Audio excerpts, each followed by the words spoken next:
This Week with George Stephanopoulos starts right now. The Russia investigation reaches the White House. You illegally traded concrete! Special counsel Robert Mueller closes in on the president and his inner circle with a guilty plea from Michael Flynn. What information did Flynn give up to get his deal? Was he speaking with Russia at the president's direction? Will his testimony incriminate the president and others in the White House? All the fallout from Mueller's latest move with our legal experts and the top Democrat on the House Intelligence Committee. Plus, Tax Cuts and Jobs Act, as amended, is passed. The president one step closer to his biggest win yet. We passed, in the history of the country, the largest tax cuts and reform. As Senate Republicans pass that 479-page plan. The American people have a right to know what is in this proposal. Who will benefit? Who gets burned? What does it mean for the wealthy, the middle class, the deficit, and our economy? And will the GOP pay a price or get a boost with voters? Senate Majority Leader Mitch McConnell joins us live. We'll break down the politics, smoke out the spin, the facts that matter this week. From ABC News, it's This Week. Here now, Chief Anchor George Stephanopoulos. Good morning. For President Trump, Friday must have felt like a scene straight out of Dickens. The best of times, Senate Republicans delivered Trump's biggest victory yet, passing the tax bill with 2 votes to spare. The worst? Just hours before, when the White House learned from TV reports that former National Security Advisor Michael Flynn had cut a deal with Robert Mueller. It was the most seismic move yet in the Russia investigation. Never before has a special counsel reached so deep into a White House so early in a president's term. The big question now, is Flynn's plea the beginning of the end of Mueller's investigation or the beginning of the end of Trump's administration?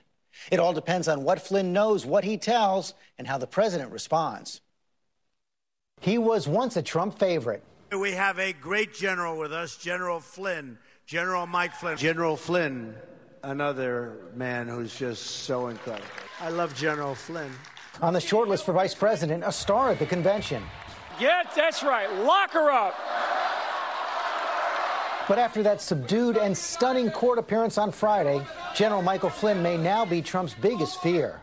The trouble began just 4 days into Trump's presidency when Flynn was interviewed by the FBI about contacts with Russia. Flynn was asked about his conversations with the Russian ambassador during the transition. Did he discuss sanctions imposed by President Obama for election meddling and lobby Russia on a UN resolution critical of Israel? Flynn denied it then, but in Friday's plea agreement, he admits he was lying. And according to court documents, Flynn coordinated those contacts with others on the transition team, getting direction at one point from a very senior member, identified by ABC News as the president's son-in-law, Jared Kushner. Overnight, the New York Times reported that it wasn't just Kushner. K.T. McFarland, Reince Priebus, Steve Bannon, Sean Spicer, and Tom Bossert among those on the president's transition team who knew about Flynn's outreach to Russia, according to emails obtained by the Times. But did Trump himself know? Did he direct Flynn to have those contacts with the Russian ambassador? Back in February, the president denied it. No, I didn't direct him, but I would have directed him if he didn't do it, okay? Will Flynn contradict the president? And if there was nothing wrong with Flynn's contacts, why did he lie about them to the FBI? Just 2 of the key questions yet to be answered. Number 3, did Flynn promise incriminating information on President Trump or others in Trump's inner circle? How much does he know about other contacts between Trump's team and Russia, especially during the campaign? And why was the president so reluctant to fire Flynn and seemingly trying to protect him? Just 2 days after Flynn's January interview with the FBI, Acting Attorney General Sally Yates warned the White House that Flynn was vulnerable to Russian blackmail. Despite that warning, Trump did not fire Flynn for another 18 days. At the time, the White House said Flynn was fired for lying to the vice president, who repeated those lies in public.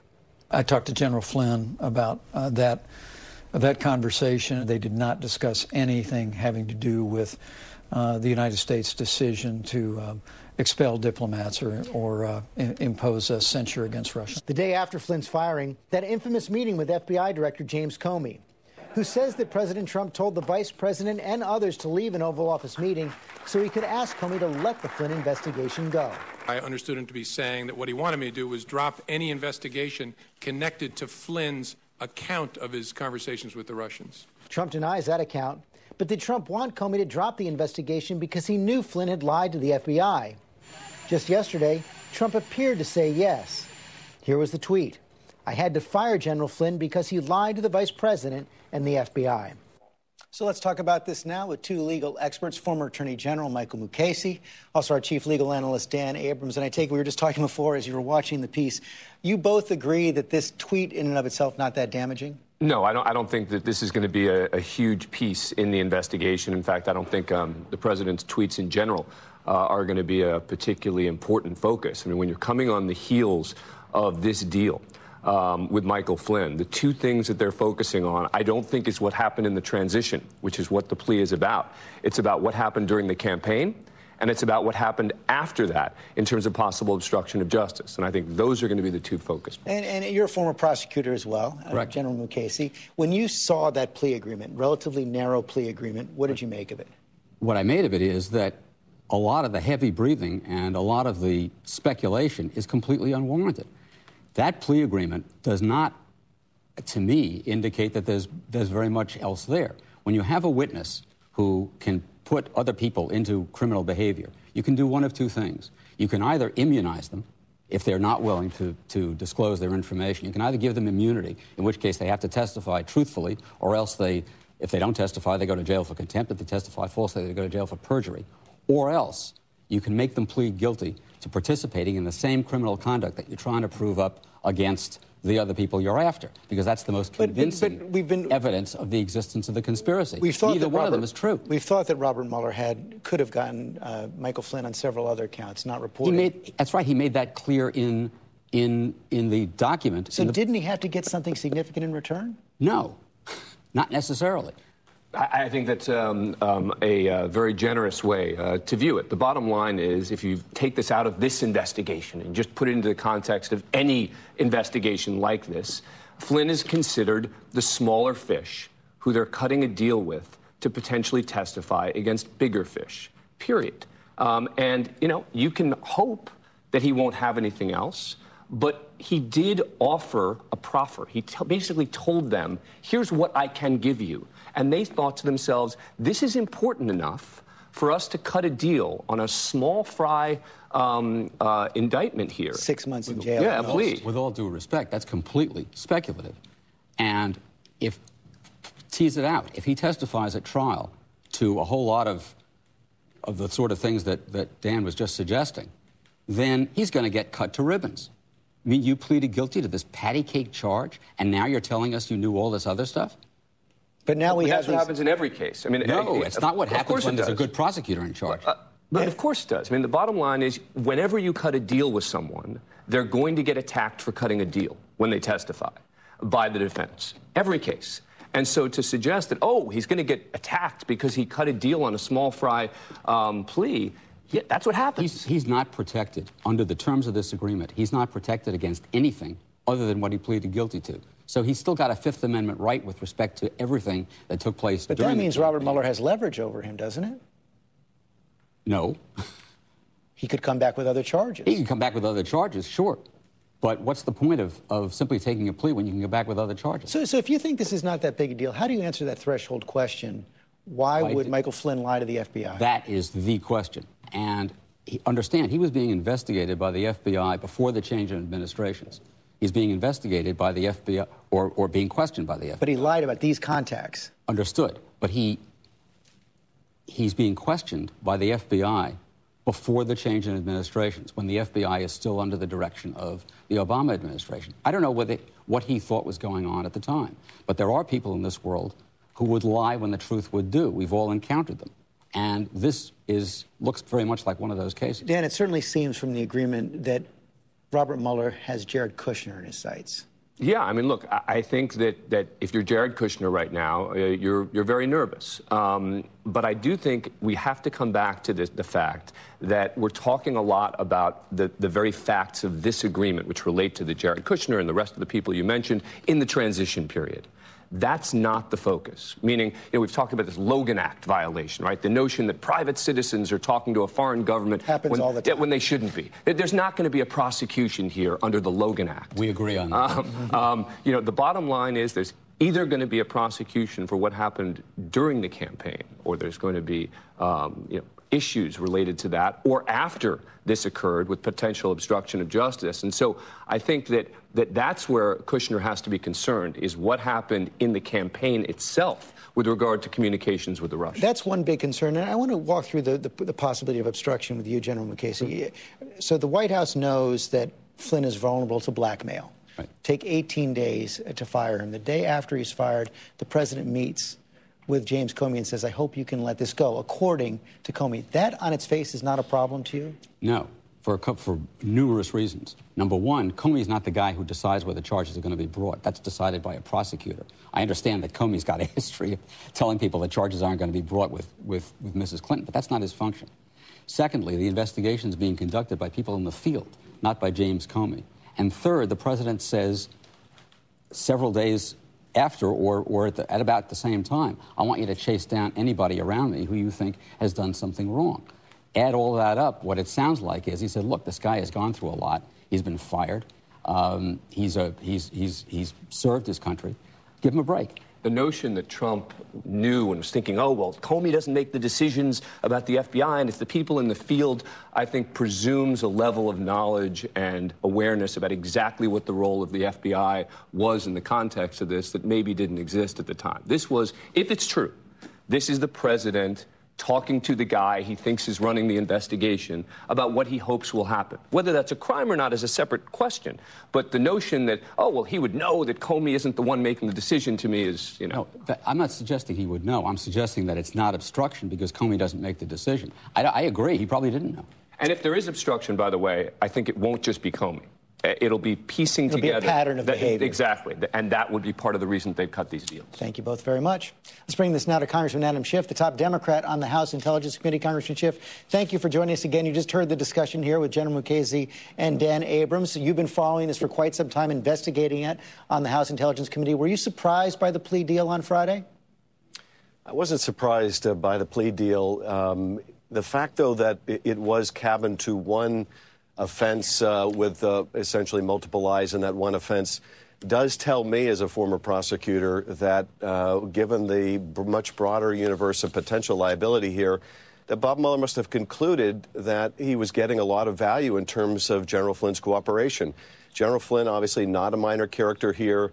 So I think this is very significant. I think the fact that in his factual basis for the plea, he sets out that he wasn't acting as a rogue agent, that in fact he was acting with the knowledge and at the direction of people who were senior members of the transition team, I think probably all of which ultimately ended up in the administration, is very significant. And I think it indicates, to me at least, that this is not the end of it by any means. What about that tweet yesterday from the president, who we now have been told that, according to the White House, it was drafted by his attorney, John Dowd, not the president, but the tweet right now still stands? Well, to me, George, actually, it is more significant if it's coming from the lawyer. The president has shown every ability to prevaricate and dissemble on this subject, but the lawyer is going to take not only the president's account into play, but also others that he has interviewed. And this means that what the attorney is saying is consistent between the president and the staff. The president knew he had lied to the FBI, which means that when he talked to the FBI director and asked him effectively to drop this case, he knew that Flynn had committed a federal crime.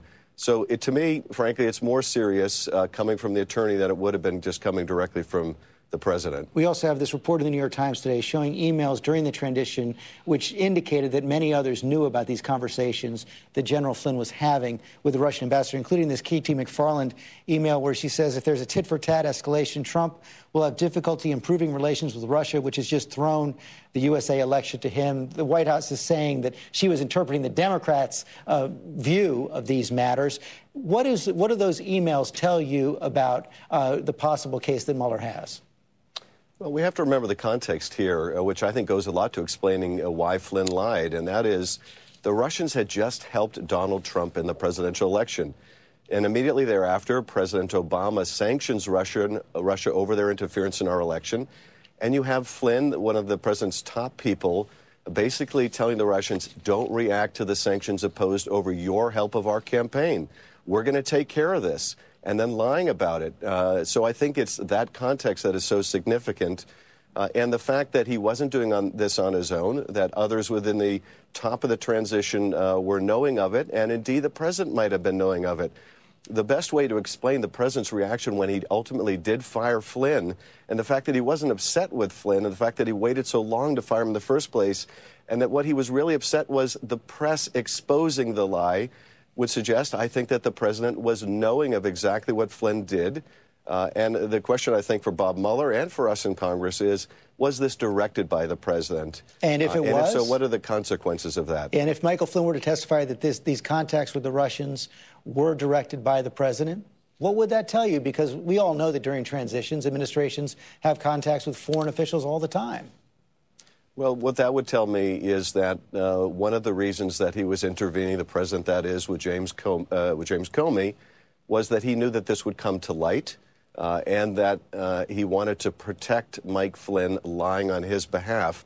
And then you do get very close to a case of obstruction of justice. So I think that's the significance of this context in which the president was intervening. The more that he was involved in directing this, in being knowledgeable of it, I think the stronger the potential case of obstruction becomes. We did see the president come out yesterday and say one more time, bottom line, no collusion. Let's take a look. What has been shown is no collusion. No collusion. There's been absolutely no collusion, so we're very happy. His attorneys are starting to take it a step further. They're Jay Sekulow to the New Yorker, to Jeffrey Toobin to the New Yorker, laying the groundwork that collusion, even if it were shown, is not a crime. Well, anytime the president has to deny something 3 times in a row raises a profound question about whether it's true. Now, here, I think you see the most palpable evidence of a collusion in terms of violating the Logan Act. Now, I agree that's not likely to be prosecuted, but let's look at that.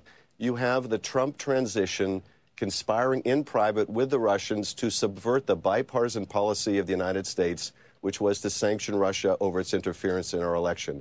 And so the question becomes, if they're willing to work secretly and privately at odds with U.S. policy during the transition, were they willing to do it during the campaign?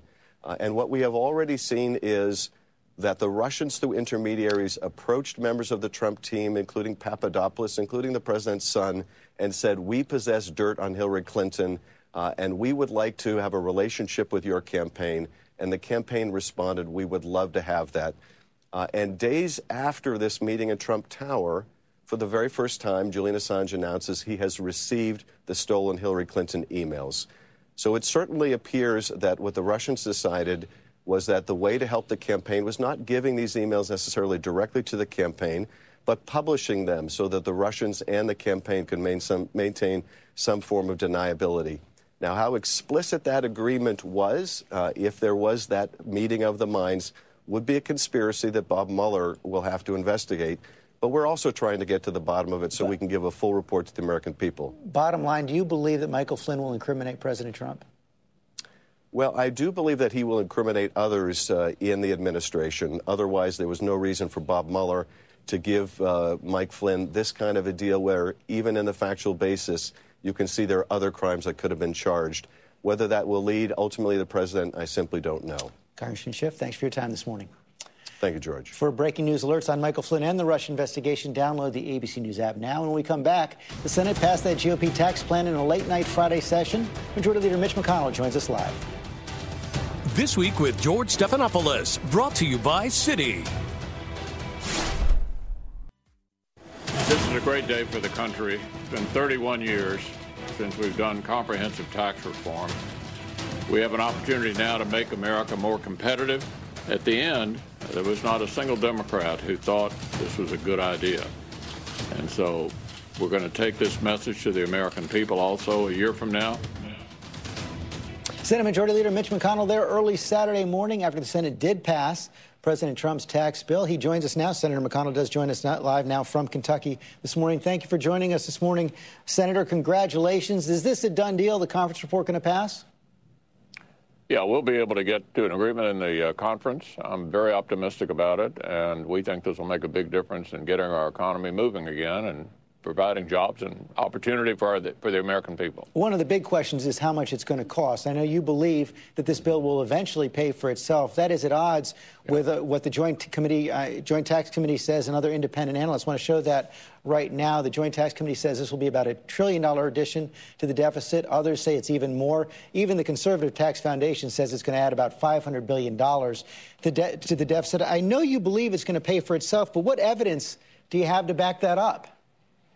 Well, let me just point out there are a whole lot of economists who think that it will pay for itself, and let me tell you how that is done. The economy would only have to grow 0.4% over the next 10 years to fill this gap that you're referring to.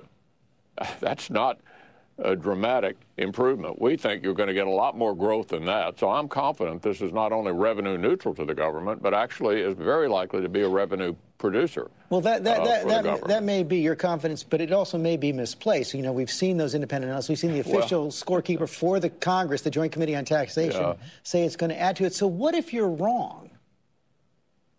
Well, look, I don't think we are wrong. And even Senator Corker, who ended up in the end being somewhat skeptical along the lines that you're talking about, had originally agreed to a budget with a $1.5 trillion deficit over 10 years. But he was also convinced that a 4% growth rate was pretty darn achievable, particularly when you consider the way we are incentivizing businesses to grow and expand. And we also, by the way, are doing a lot to keep our jobs from going overseas by making sure the business tax rates are competitive in this global economy. And of course, we didn't leave behind the middle class either. The average tax-paying family is going to get a $2,200 tax cut. We doubled the standard deduction. We increased the child care credit. This is very much oriented toward not only middle-class tax relief, but also making sure our jobs are still here and their jobs are in the United States rather than somewhere else. Except, as you know, Senator, many of those individual tax cuts expire after several years. Well, that'll depend on what the Congress decides to do 6 years from now. Many of these tax relief measures, in my judgment, if there's still Republican government, will be extended. But if that happens, then the cost is even higher. As you know, the Democrats also hitting you on the process. I want to show this video that went viral over the weekend from Senator John Tester of Montana. It's the night we're going to be voting on the tax bill. I just got the tax bill 25 minutes ago. This is the tax bill. See how thick it is? Here's the modifications that are in it. I can read one word. It's called add this language. Can you tell me what that word is? If you can, you got better eyes than me. Do you know the answer to that, Senator? And do you even know who wrote that addition to the bill? Look, if the Democrats were going to disqualify senators from voting on a bill that had some minor insertions, none of them would have been able to vote on the bill, because this is fairly often the case. There's no hide the ball here. This was an open process. The vast majority of the bill has been online for 2 weeks. There were always, in big bills like this, some last-minute adjustments, some of them done actually by hand. There were no hearings on the bill. There were tons of hearings, over and over and over. The Democrats went to them. The Democrats had the opportunity to offer amendments in committee. They had an opportunity to offer amendments on the floor. For example, they were complaining about our repealing the individual mandate in Obamacare in this bill, but none of them offered an amendment to take it out. They had plenty of opportunity. They decided it was important to them politically to oppose this tax measure and take that to the American people, and we're prepared to do that. You're prepared because we think the country's been underperforming, and we believe this will get the country performing better, providing jobs and opportunity for vast numbers of people who've been displaced during the Obama years. You may be prepared to do that, but as you know, right now the bill is tremendously unpopular. It's underwater. You've warned in the past against single-party bills and the damage they can do to a party. You warned about it in Obamacare. We saw that for the Democrats.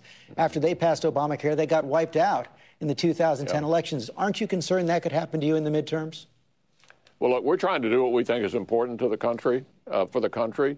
A combination of regulatory relief, which the administration's already been doing in a significant way, backed up by this kind of comprehensive tax reform, we think will produce results that we will certainly be able to talk to the American people about in the fall of 2018 and in 2020 as well.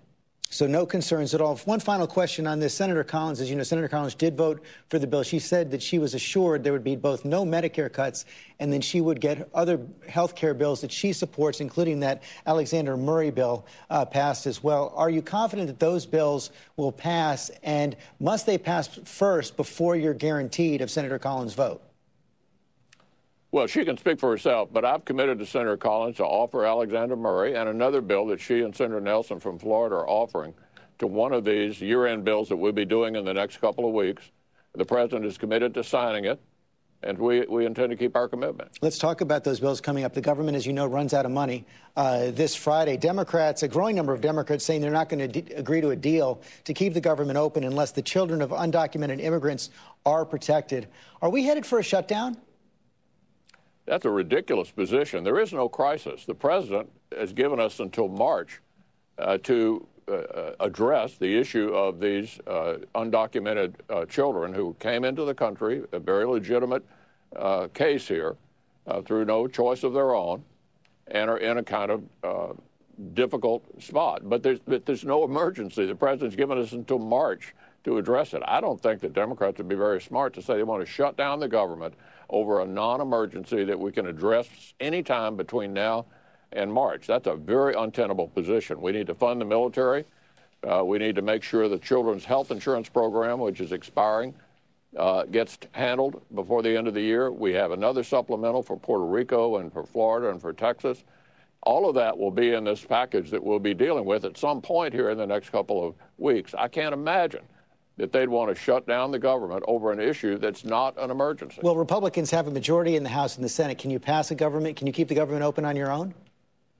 Look, there's not going to be a government shutdown. It's just not going to happen. Okay, we'll take it to the bank. Let's see if that happens over the next couple of weeks. I want to switch subjects to talk more now about this plea agreement we saw from Michael Flynn on Friday. You heard Congressman Adam Schiff say that he believes the fact of that deal shows that Mueller has information that will incriminate, at minimum, others in the White House. What's your read of it? Well, look, the Russia investigation in the Senate is being handled by the Senate Intelligence Committee, and there are developments obviously going on through the special counsel's office. You just spent a whole segment talking about them. I'm not sure I have much to add, but from a Senate point of view, we've got so far a bipartisan investigation of what may or may not have happened during the campaign, the Russia investigation handled by Senator Burr and Senator Warner of Virginia, and we look forward to getting their report. Several reports that President Trump has been upset with the Senate investigation, called you and other senators trying to get it ended as quickly as possible, trying to curtail it. Senator Dianne Feinstein, Democratic Senator Dianne Feinstein, said this is inappropriate interference in your investigation. What did the president say to you about this, and how did you respond? Well, I don't think the president said anything to me on this subject that I considered inappropriate. So I have no criticism of the conversations that we may have had about this or other issues. He hasn't said anything to me that I thought was inappropriate. Has he tried and the investigations going forward in the Senate on a bipartisan basis, that's the way I felt we ought to handle this, and I think Senator Burr and Senator Warner are doing just fine. So the president has not tried to curtail this investigation? He has not said anything to me that I think is inappropriate.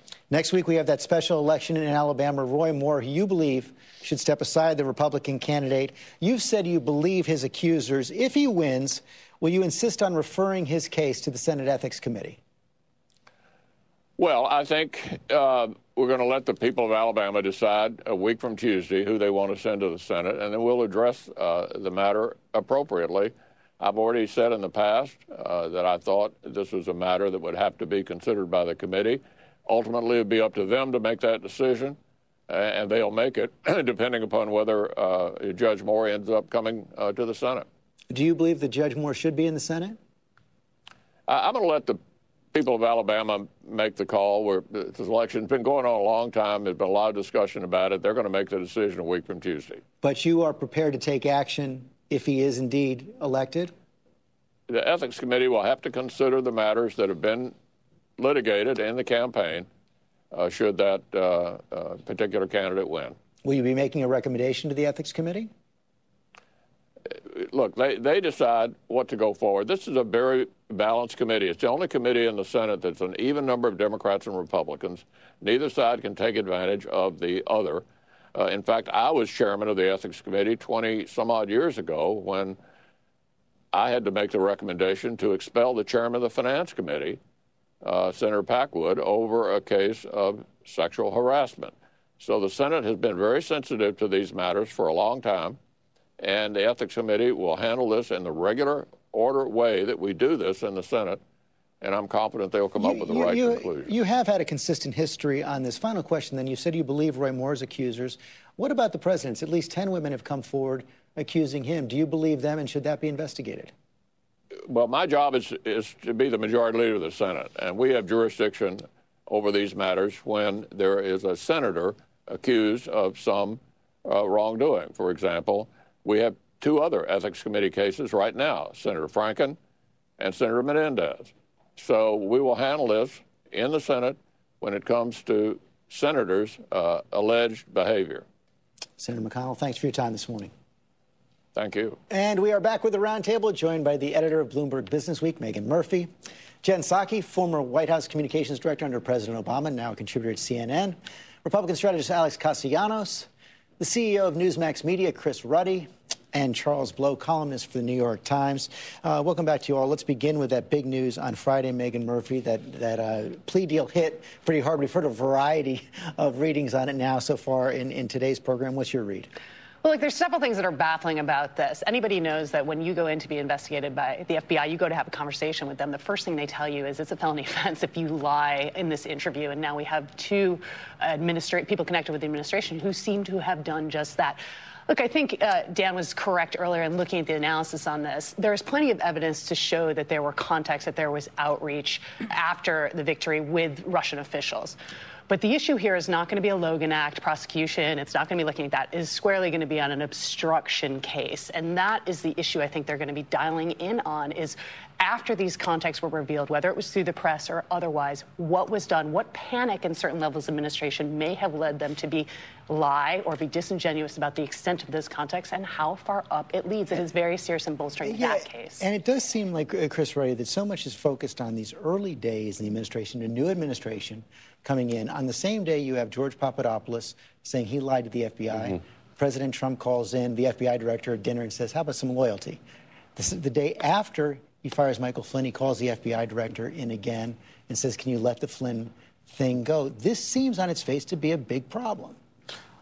It's interesting. I've spoken to the president quite a bit about it recently, and he sees this as, you know, something that's going to go away pretty quickly. You had the quote from him earlier.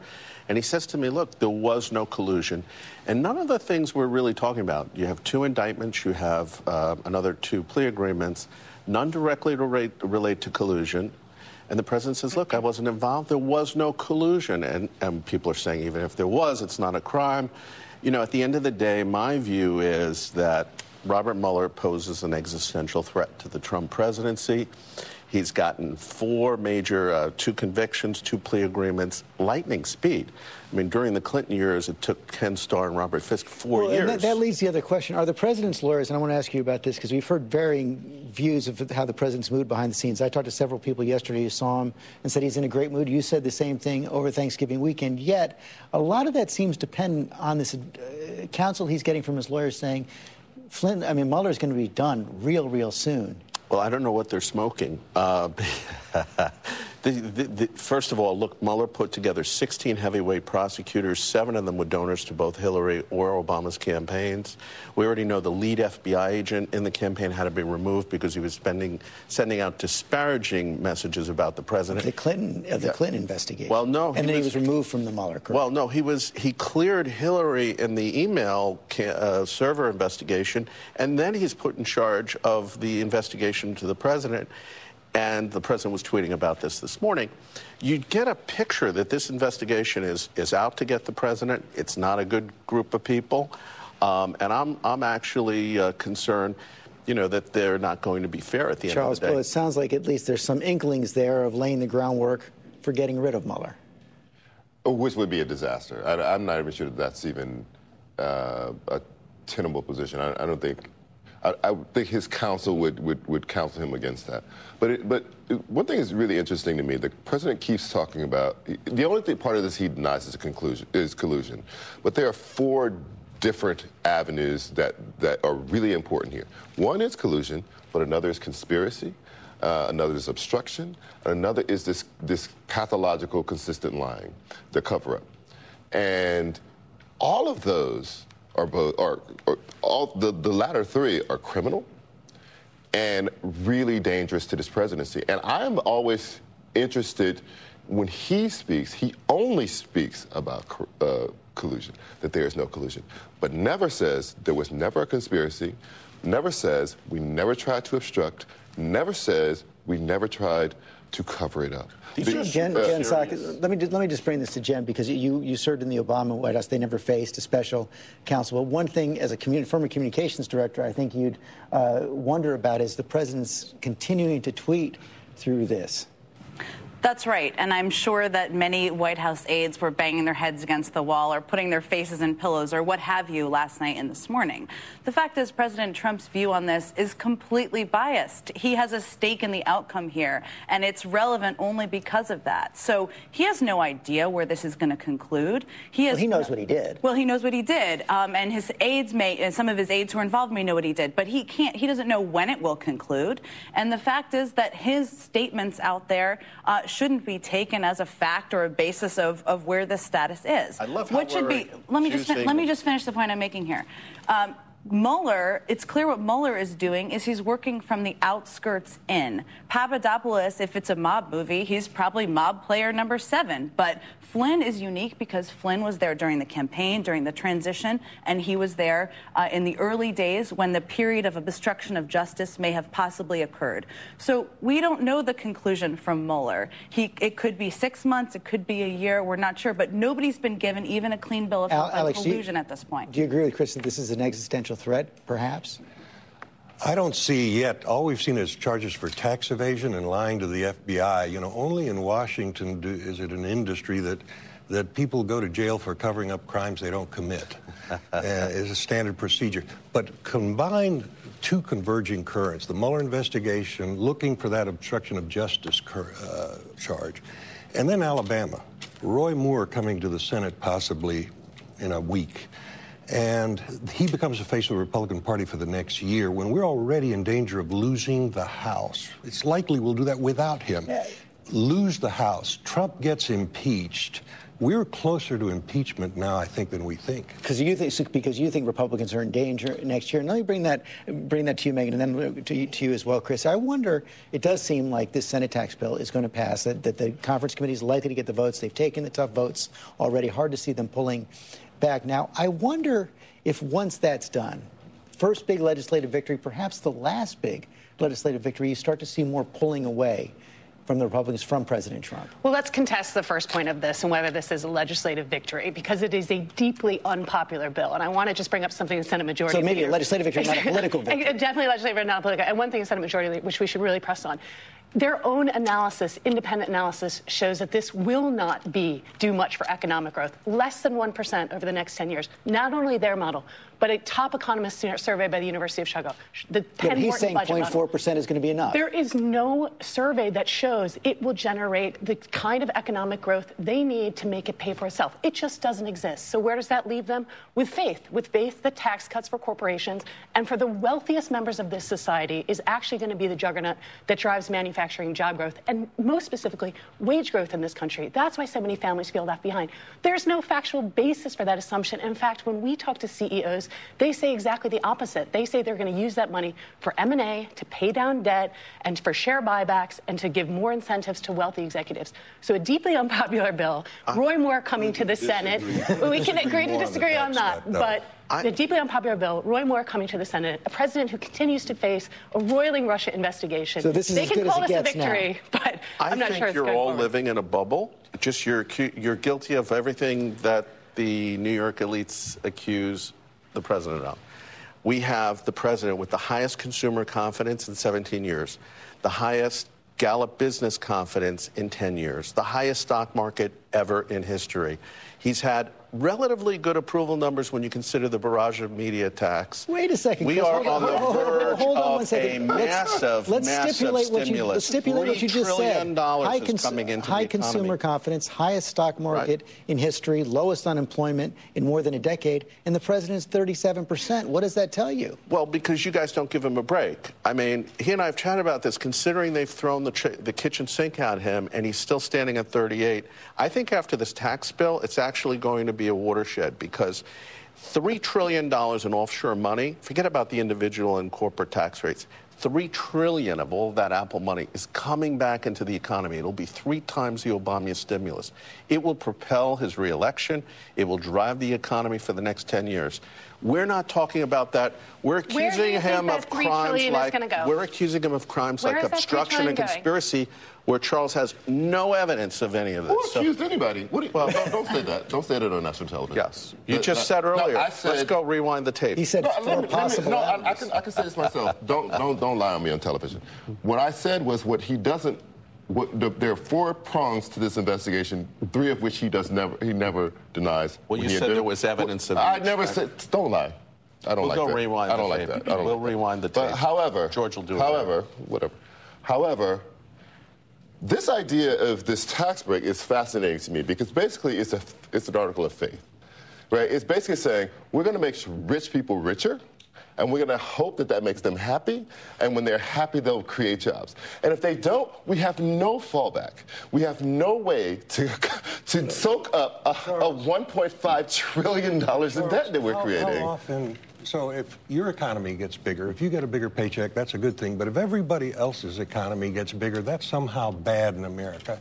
Democrats have built this house that, okay, we're going to trickle down government. We're going to grow Washington's economy and politically and artificially stimulate everybody else's. This is a big change. We're getting money into every business and corporation that hires anybody in America. We're going to grow the economy naturally and organically. We're projected for 3% growth. But you were just saying this was going to hurt the Republicans. No, not this tax cut. I think Roy Moore is, and the Mueller investigation. But this tax cut is going to be a big boom. It comes also with deregulation. You've got gas in the tank, and you've unclogged the fuel lines. Yeah, we've done We're going to get a lot of Here's the problem with the tax bill as you've described it. Tell me how often you've argued for a smaller paycheck when you negotiate. Well, Alex, does anybody at this table work for a business? Taxes are going to go up on people making less than $75,000 a year. There are winners and losers in every bill.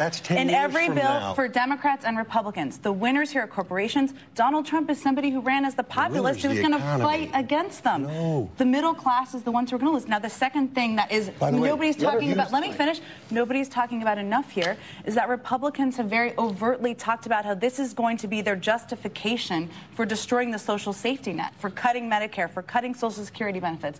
That's going to happen next. Do you think in 8 months that people around the country are going to be thrilled about this? Never mind that it's already unpopular and Republicans are losing support for it. And Alex, your own numbers do not show that. The own numbers. If anyone came and said it is going to jumpstart 3% or 4% growth, let me see them. I've looked for them. No one has them. The Affordable Care Act would make the health care more affordable, so I'm not too concerned about the studies. I'm sort of human nature. Economic growth is generally a good thing. I'll tell you the real threat to Trump, though. Economic success may not help him. Churchill was kicked out of England after the war because you don't need that stressful a leader in your soup every day making demands on your country. But also prosperity, those suburban voters who are in a more prosperous America now, they didn't vote Republican in Virginia. They may not in 2018. We're already I don't know that economic success helps. We're already 9 years into an economic recovery. It was a pretty slow one, that's for sure. But you all seem to be both banking on having another 9 years. That's just never happened before. I would say it was a faux recovery, and that's why Donald Trump and Bernie Sanders did so well. The underlying economy has not been doing so well in the Midwest and a lot of other. There's been no income growth in this country for almost 20 years, real income growth. So there's problems that I think Donald Trump's trying to address. I think if he gets rid of the state and local deductions in the short term, that will be devastating for the Republicans. They must keep that in the conference committee. We could lose the House. Keep the state and local deductions in? Yeah, I definitely believe it. Chris, let me just talk about that point. In terms of wage growth, this tax bill does not boost wage growth. No. This tax cut is dependent that incentivizing corporations and cutting taxes on the rich will trickle down to the poor. No analysis has ever been shown that actually happens when we do it. When Washington will. When JFK did his cuts, when Reagan did his cuts, when Bush did his cuts, they all said it was going to lead to economic disaster, just like you're saying. Every one of them was followed by 5 to 10 years worth of George prosperity. W. Bush's? We ended up having the biggest recession in 50 years. Well, it took about, in 2008, was largely due to the increase in the interest rates. We went from 0 to over 5.5%. It had nothing to do with the taxes. I wish we had more time. We don't, but thank you all. And now we honor our fellow Americans who serve and sacrifice. In the month of November, 4 service members died overseas supporting operations in Iraq and Afghanistan. That is all for us today. Thanks for sharing part of your Sunday with us. Check out World News Tonight. I'll see you tomorrow on GMA.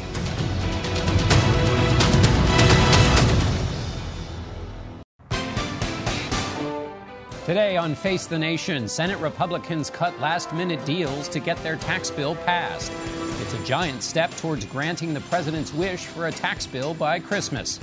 But a plea deal for former National Security Advisor Michael Flynn might make for a not-so-happy new year for the Trump administration. The Tax Cuts and Jobs Act, as amended, is passed. It was a 3 a.m. call the president said he was happy to get. I said, call me. You can call me. It's the largest tax decrease in the history of our country by far. Not even close. As for the news that Flynn is cooperating in the Russia investigation, is the president worried? No, I'm not. And what has been shown is no collusion. No collusion. We'll talk about the 2 big stories in Washington this week and more with Senate Majority Leader Mitch McConnell. 2 senators investigating Russian influence in the election, South Carolina Republican Lindsey Graham, and Maine Independent Angus King will also be here. Budget Director Mick Mulvaney will set the stage for the next round of tax bill negotiations and handicap the chances of the government shutting down at the end of the week when it runs out of funding. Plus, new poll numbers on the Alabama Senate race. How is Roy Moore faring after allegations of sexual misconduct with minors?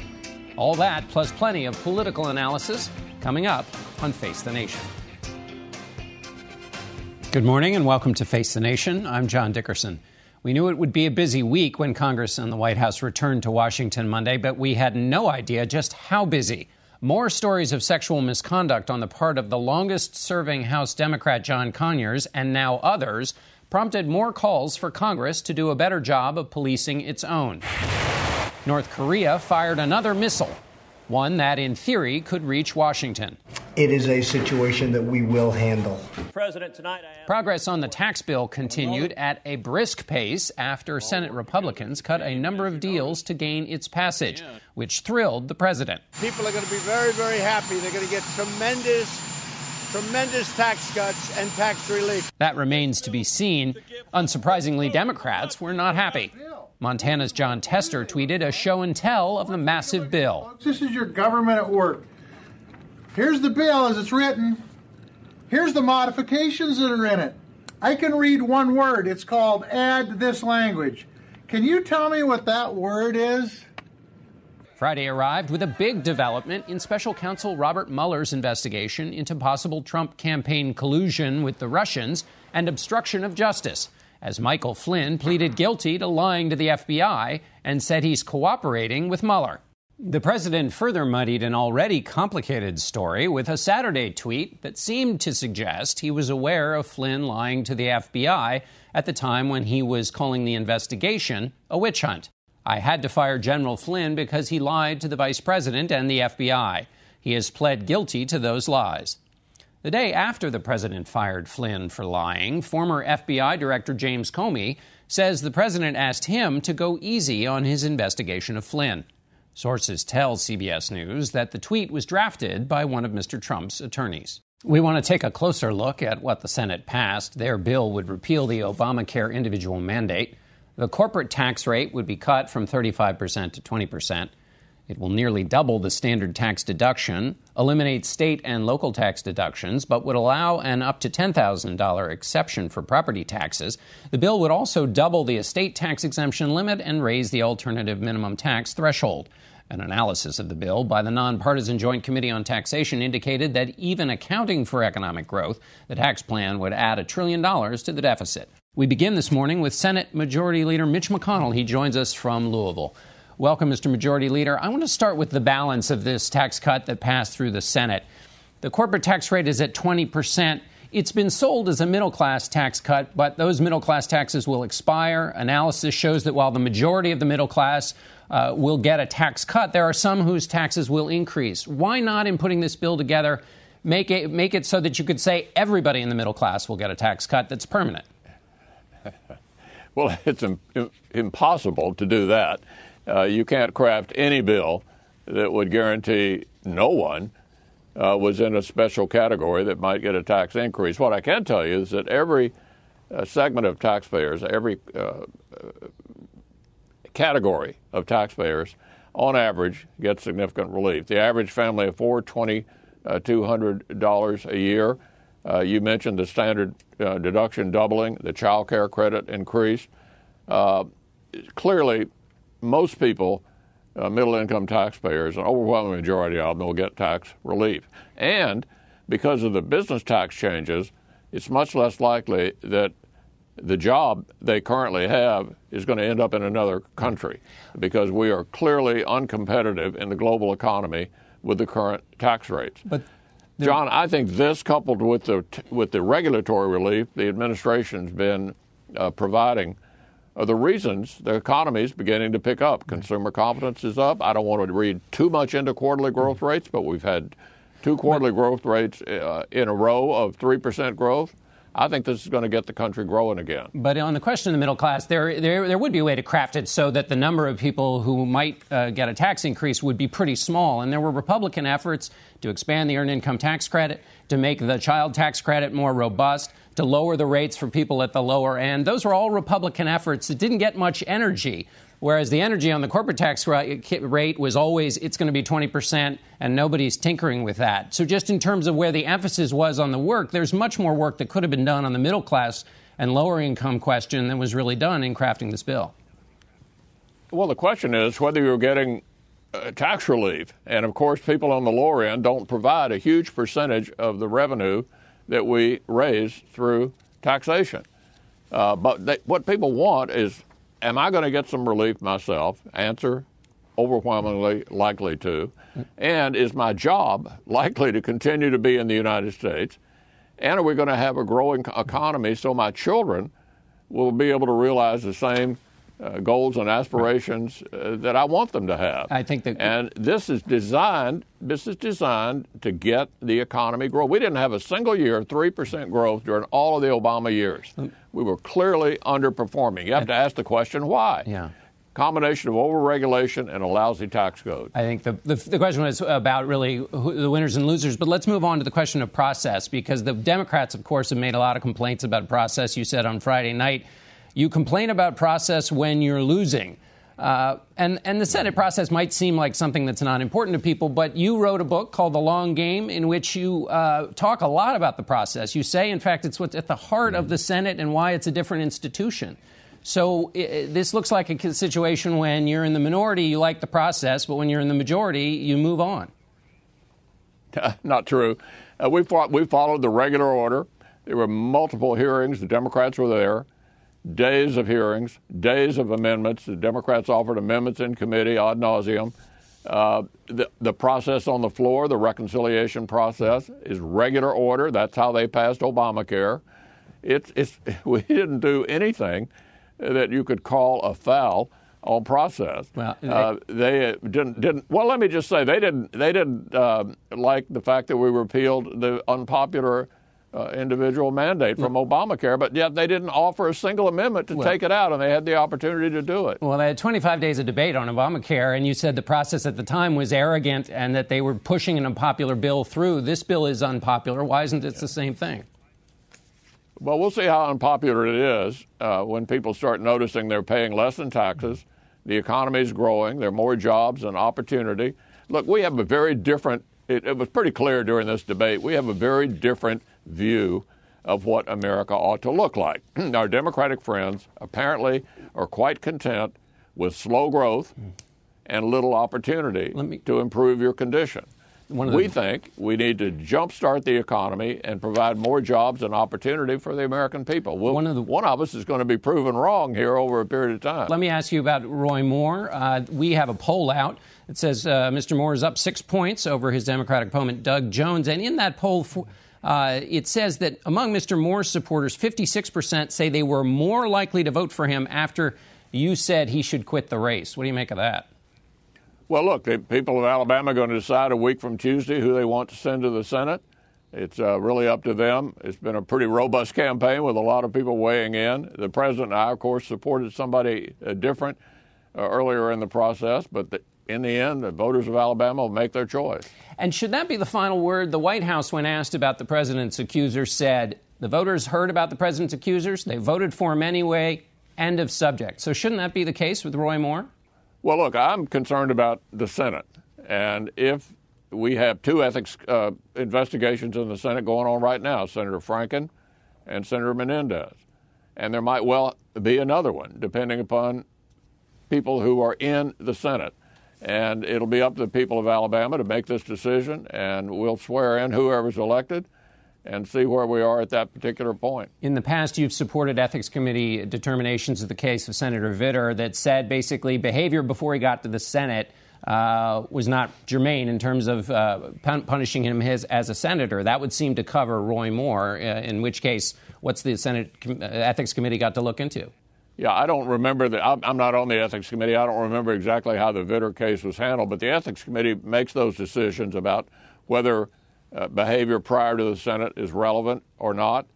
They'll decide the parameters, if you will, of their jurisdiction, and that decision will be made based upon the facts of a particular case. I can imagine there probably will be a case. Whether the outcome is there, I don't know.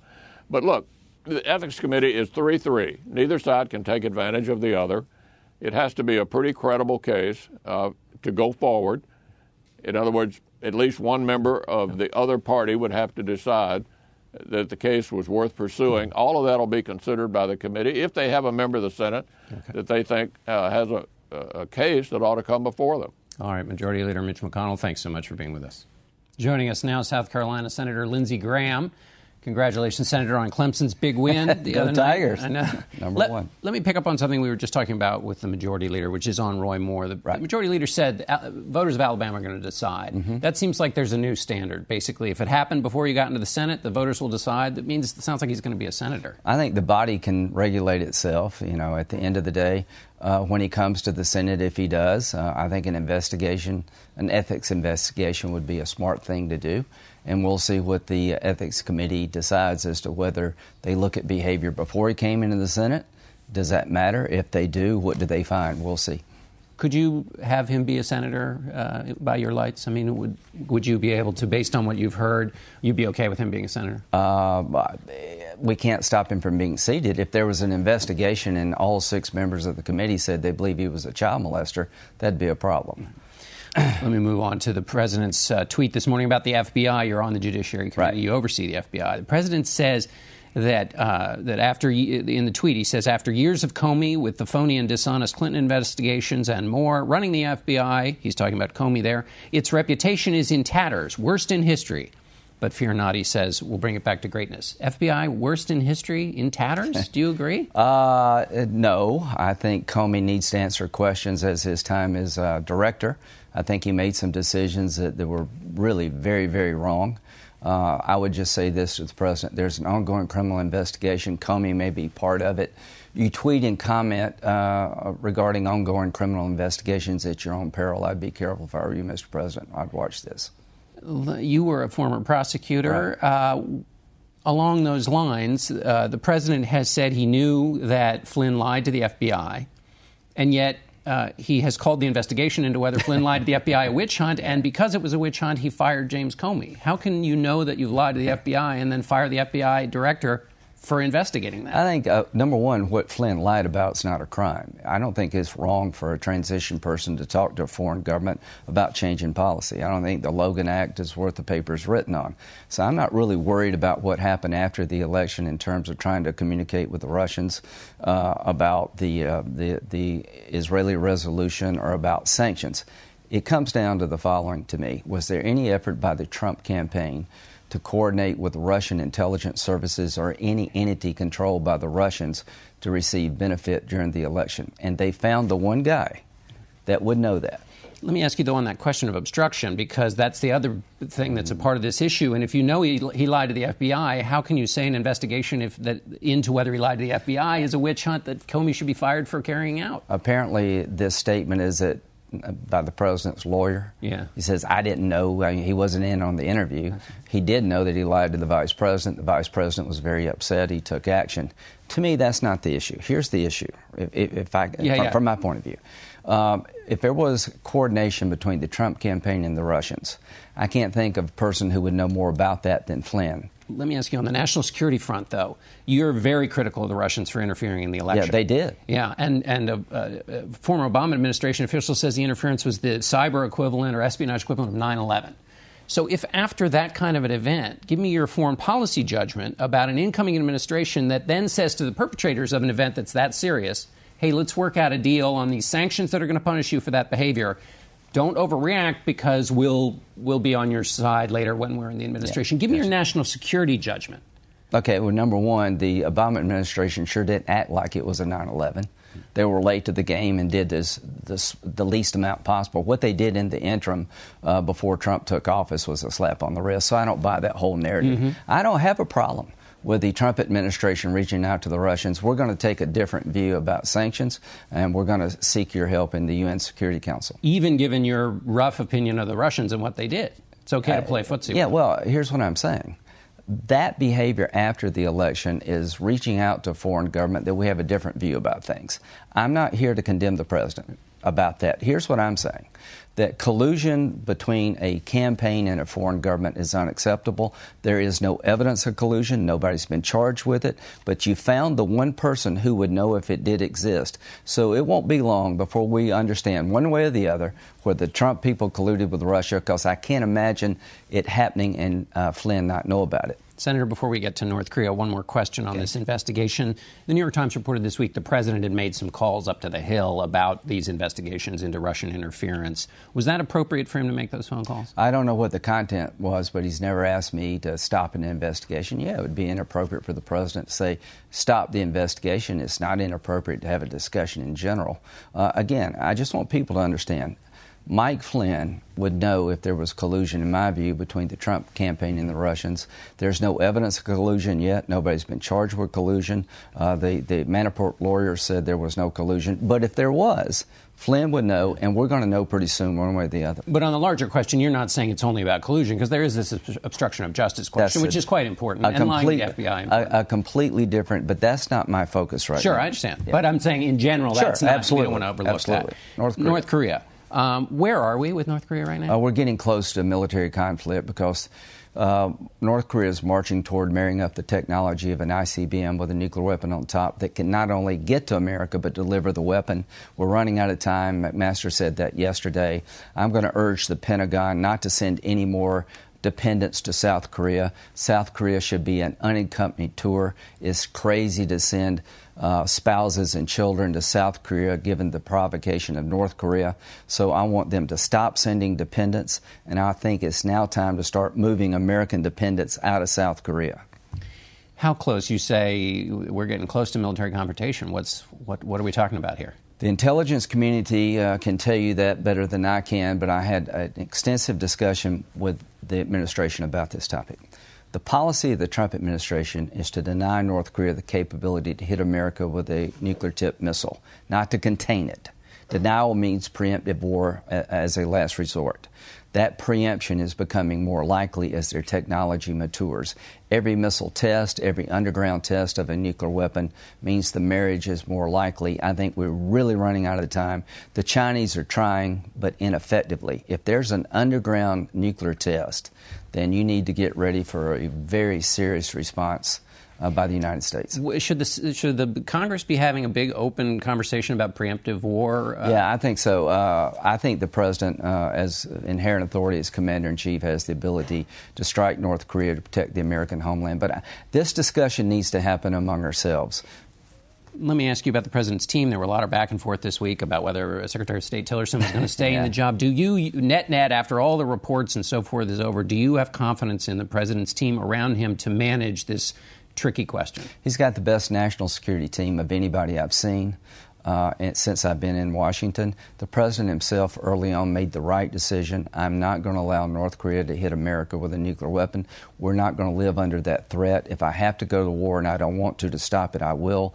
Everybody before President Trump screwed it up, including Republicans. Now we need to get it right, and I think he's got the right approach. He's got the right team. I hope China will help us. We're running out of time. All right, and we have run out of time, Senator. Thank you so much for being with us, and we'll be back in a moment. Joining us now is independent Maine Senator Angus King. Welcome, Senator. Mitch McConnell, Majority Leader, says regular order was followed on this tax bill. What's your response? If that was regular order, I'd hate to see something else. This is the bill. I brought it. This is the bill that we got at about 6 o'clock at night that we were going to vote on that night. There were no hearings. There were some general hearings about tax reform. There were 0 hearings on the bill. And even the bill that was reported out by the Finance Committee, it was different than what we were handed that we had to vote on a few hours later. And what worries me about this, I commandeered a staffer's desk right off the floor Friday night and read it all the way through.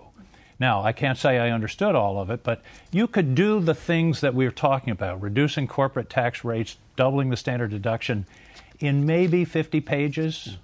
This is 477 pages, John. There's a lot of stuff in here that I don't think anybody knows what it's all about. I just happened to pick up, I marked in the margin on page 409, domestic oil and gas extraction income. What's that all about?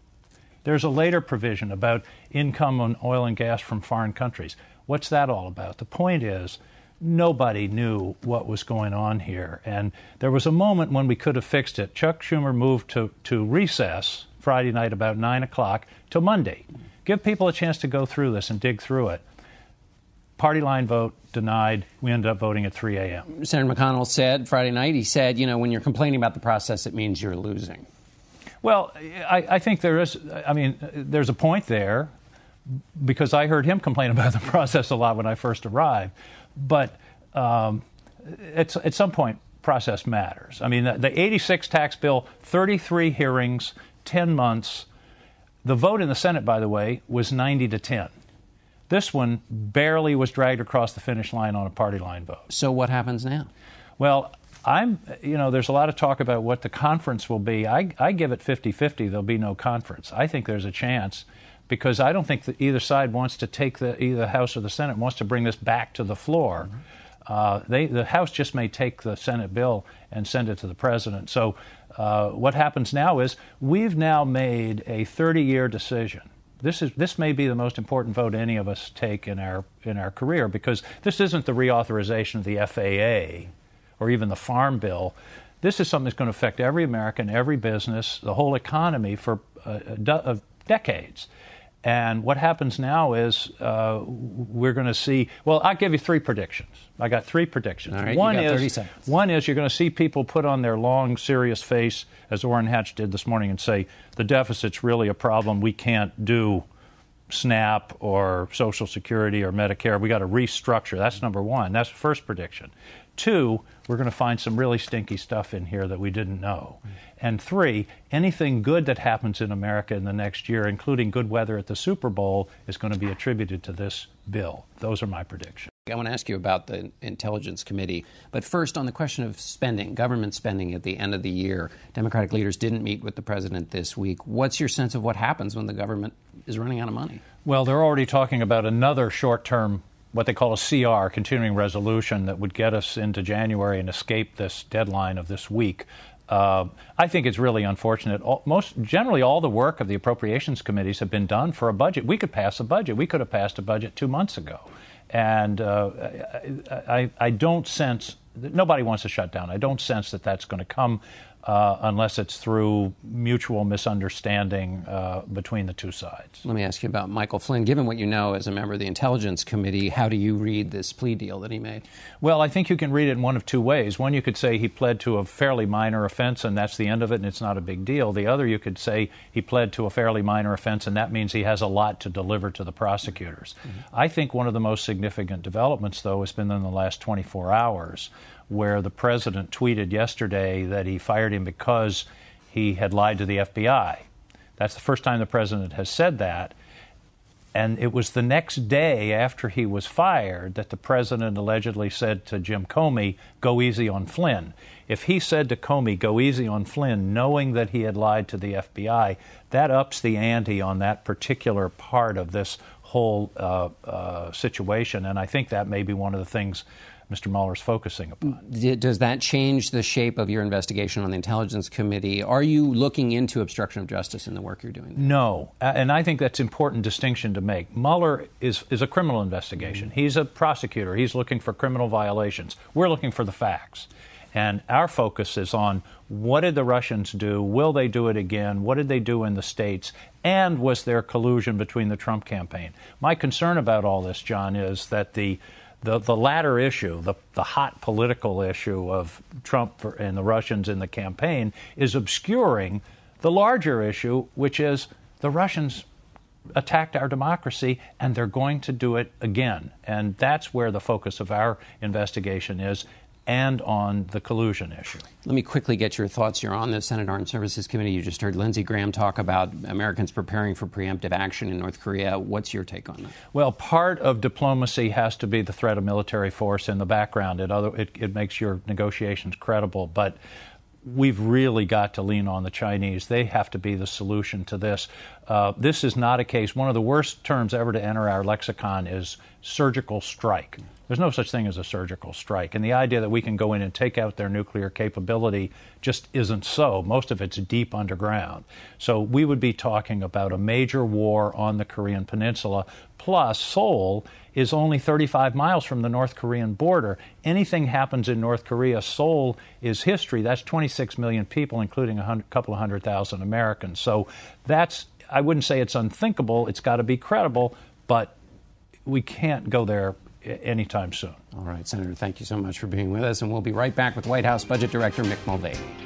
What makes a holiday card unforgettable? Personality. And no one makes it easier or more affordable to create a holiday card full of personality than Vistaprint. Right now, get 50% off all custom holiday cards. That means 30 cards start at less than $15. With hundreds of stunning designs, your personality will shine through with every card you send. Just go to Vistaprint.com today and enter the promo code HOLIDAY to get 50% off all custom holiday cards. That's Vistaprint.com, promo code HOLIDAY. And we're back with White House Budget Director Mick Mulvaney. Mr. Director, this is not in your bailiwick, but I've got to ask you as an administration official. Yesterday, the president said that he knew Michael Flynn lied to the FBI, and that's why he fired him. But then consistently he said this investigation is a witch hunt. But if you lied to the FBI, that's not a witch hunt. Yeah. John, you're probably asking the exact wrong person about that. It's been kind of a busy week for me. I'm working 2 jobs. In fact, I'm leaving here to go back over to the CFPB on a Sunday, so I'm probably not the right person to ask about the Flynn investigation. All right. We'll let that be there. Let me ask you about taxes. The president said that he might be okay with a 22% corporate rate instead of a 20% corporate rate. Is that right? And why the change? I don't think it's a change. I think what you heard the president say is, look, we're very close to the finish line. You know, he's wanted a 15% rate from the very beginning. That moved to a 20% rate as part of the discussion. My understanding is that the Senate has a 20% rate now. The House has a 20% rate now. We're happy with both of those numbers. If something small happens in conference that gets us across the finish line, we'll look at it on a case-by-case basis. But I don't think you're seeing any significant change in our position on the corporate taxes. One of the goals for this tax cut plan was that it was going to make taxes less complicated.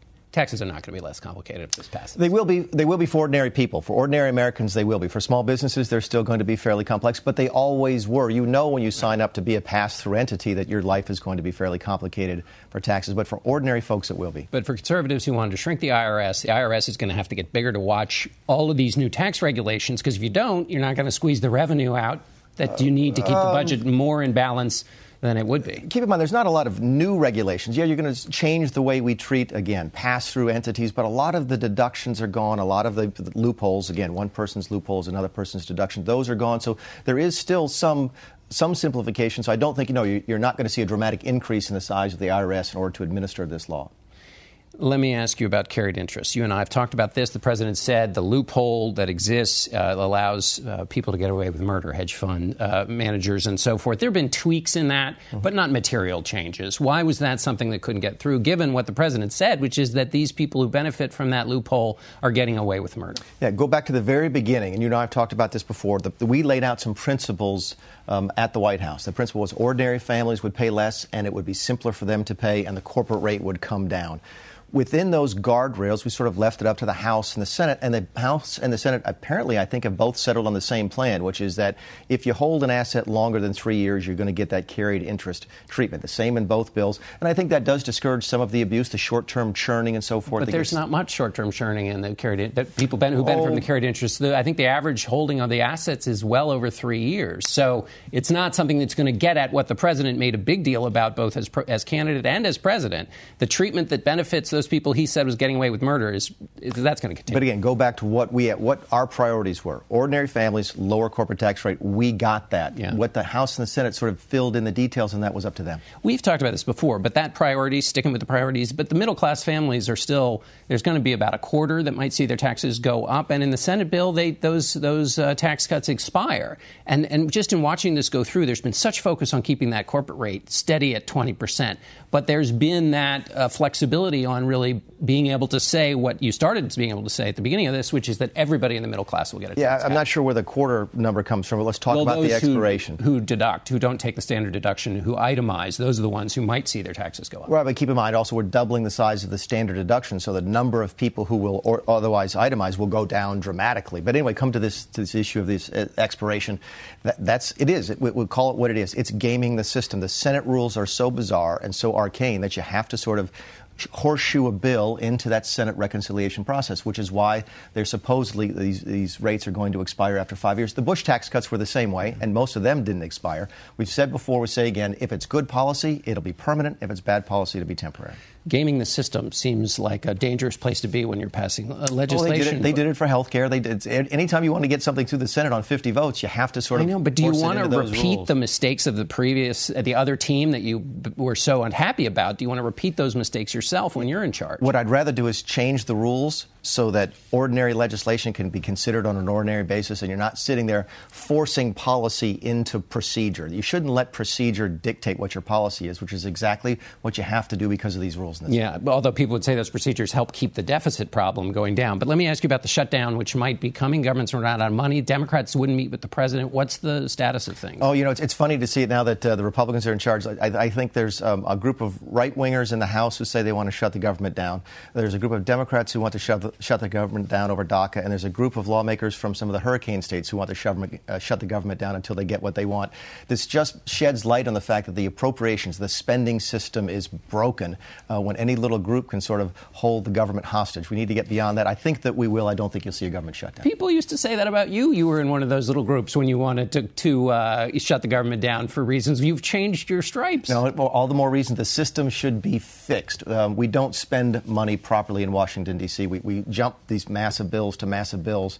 The government shut down, I think, John, 17 times in 20 years between 80 and 94, something like that. So but some people would say, well, then go back to the tax bill, where people basically gave up their fiscal conservatism in order to get a tax bill, that this is always what happens. You want to fix the system, but the instincts are to basically... But my reputation is as a fiscal hawk. At least I hope that it is. And that's why I'm so interested in seeing that tax bill pass, because deficits are a function of two things, the amount of money in and the amount of money out. Spending is one of those. Tax revenues is the other.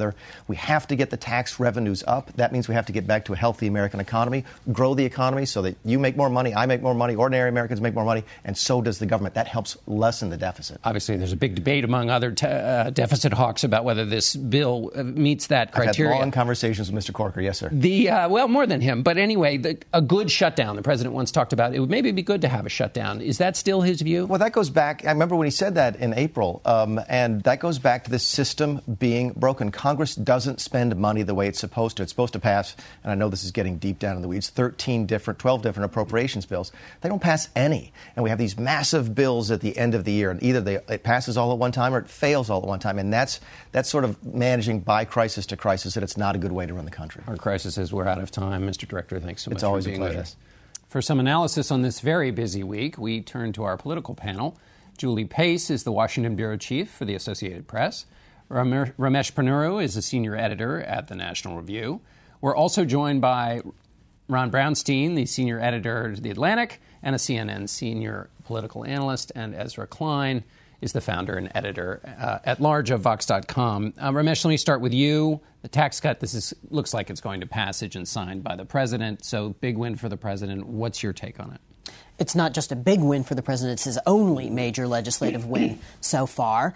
And I think that is the thing that led to its happening, because Republicans were just desperate to get something across the finish line and be able to tell people that they've accomplished something while in office. So I think it is a big accomplishment. It does achieve several long-standing Republican goals, particularly bringing down that corporate tax rate, which is what this entire bill is designed around. Ron, how does it shake out in terms of the effects of this bill, do you think? You know, normally passing a tax cut is like playing tennis without a net in terms of the public reaction. People like the idea. This tax cut is facing 2-to-1 opposition in polling. 60% of Americans in Quinnipiac said it would benefit the rich at the expense of the middle class, which is pretty tough language. And there are reasons for that. I mean, it will increase the deficit by at least $1 trillion in the most optimistic estimates after growth.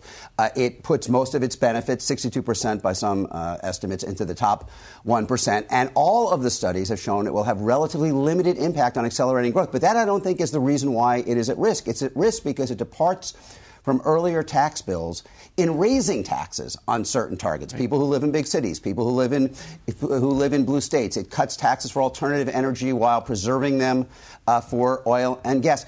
In many ways, it is as much an enemies list as a tax bill. I mean, it is a clear expression of these are the people on our side. This is other people on the other side, and that I think exposes us to much more political risk than you usually see in a tax bill. As we're picking up on Ron's point, I was struck when Leader McConnell said, well, we'll see how popular it gets once it passes.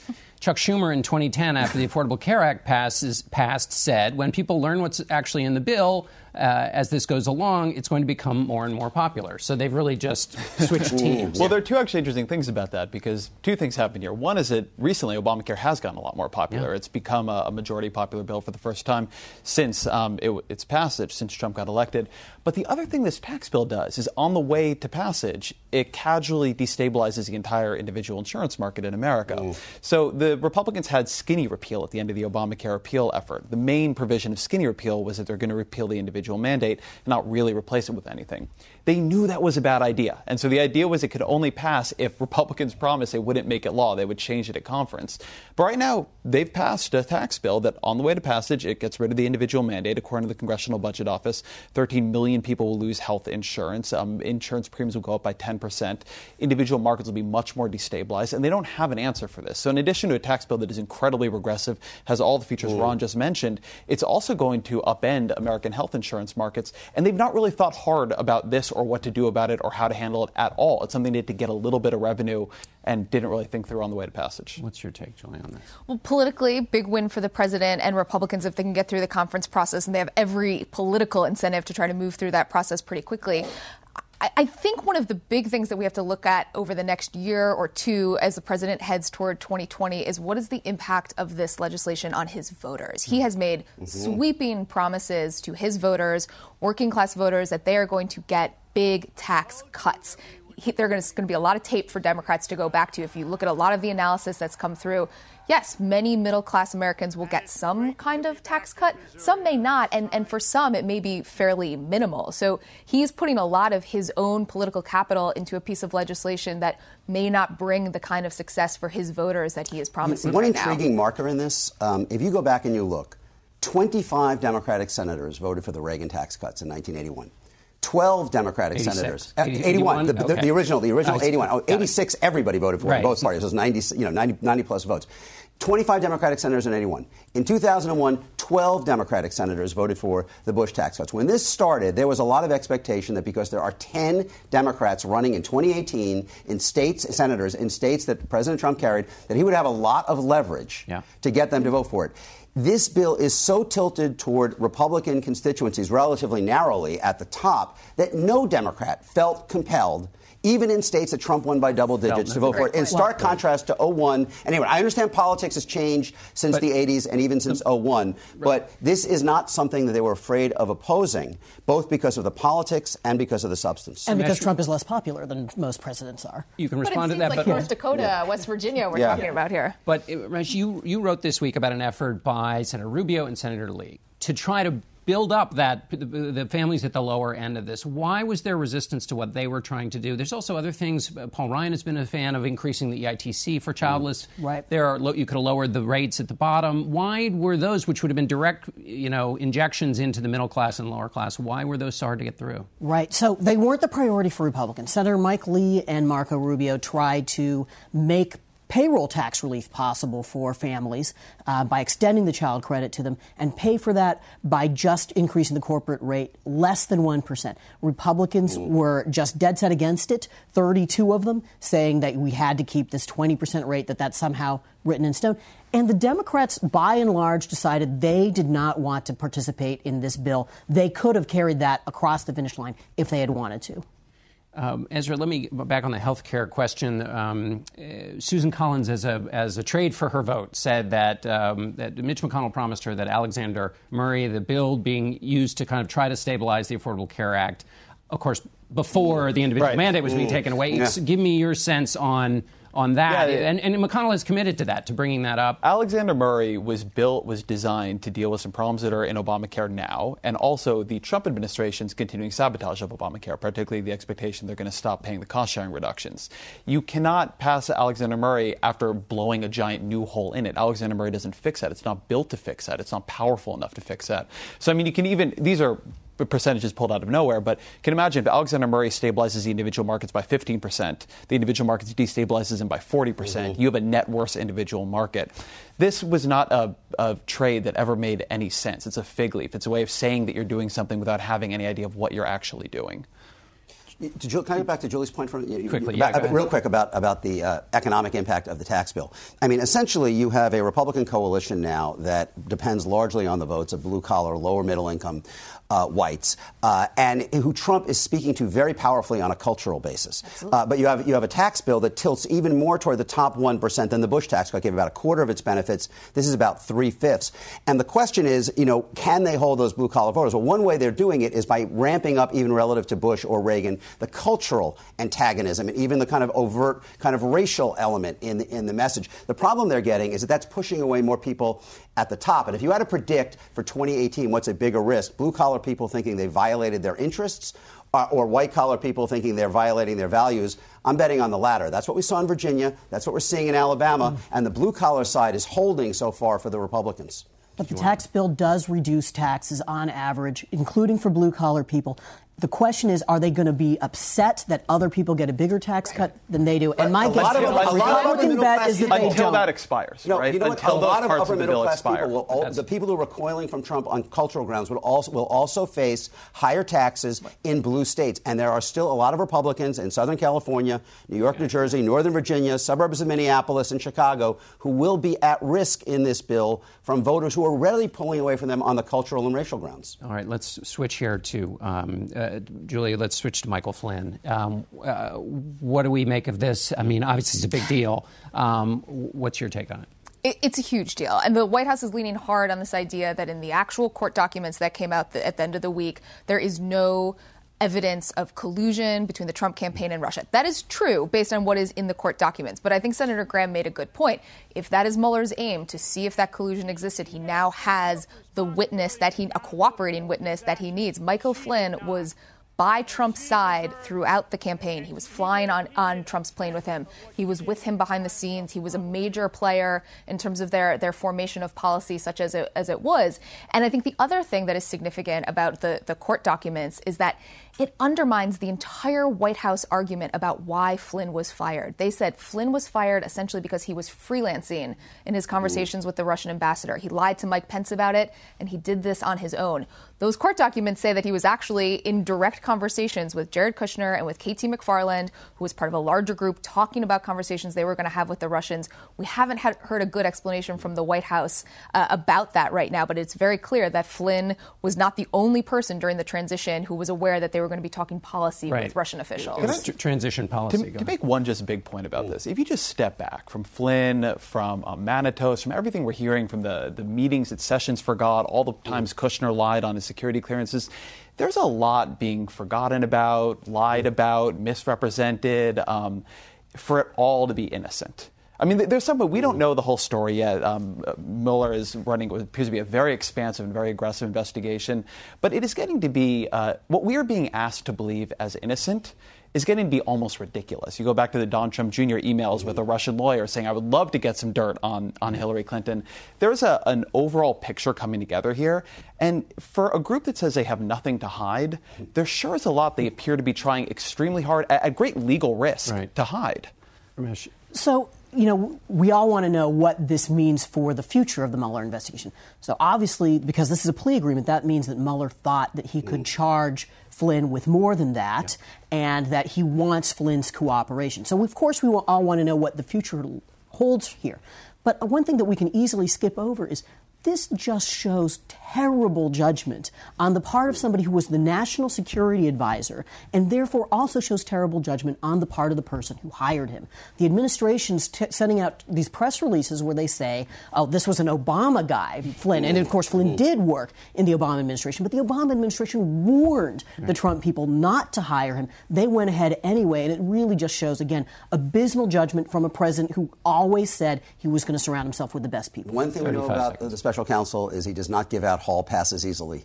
There was a lot he could have charged Michael Flynn with that he did not charge him with. And the assumption has to be there's a reason why they made that call. The other thing we know about the special counsel, there's a lot we know, there's a lot we don't know. They know a lot more than we do. They may know a lot more than the people they're interviewing do. And I think that limits our ability to truly understand where this is going, except every indication is that this is a very serious, aggressive, and comprehensive investigation. All right, we're going to have to end it there. Thanks to all of you. That's it for us today. Thanks for watching. Be sure to tune into the CBS Evening News tomorrow night as we begin a new era with Jeff Glor. He's taking over as anchor of the broadcast.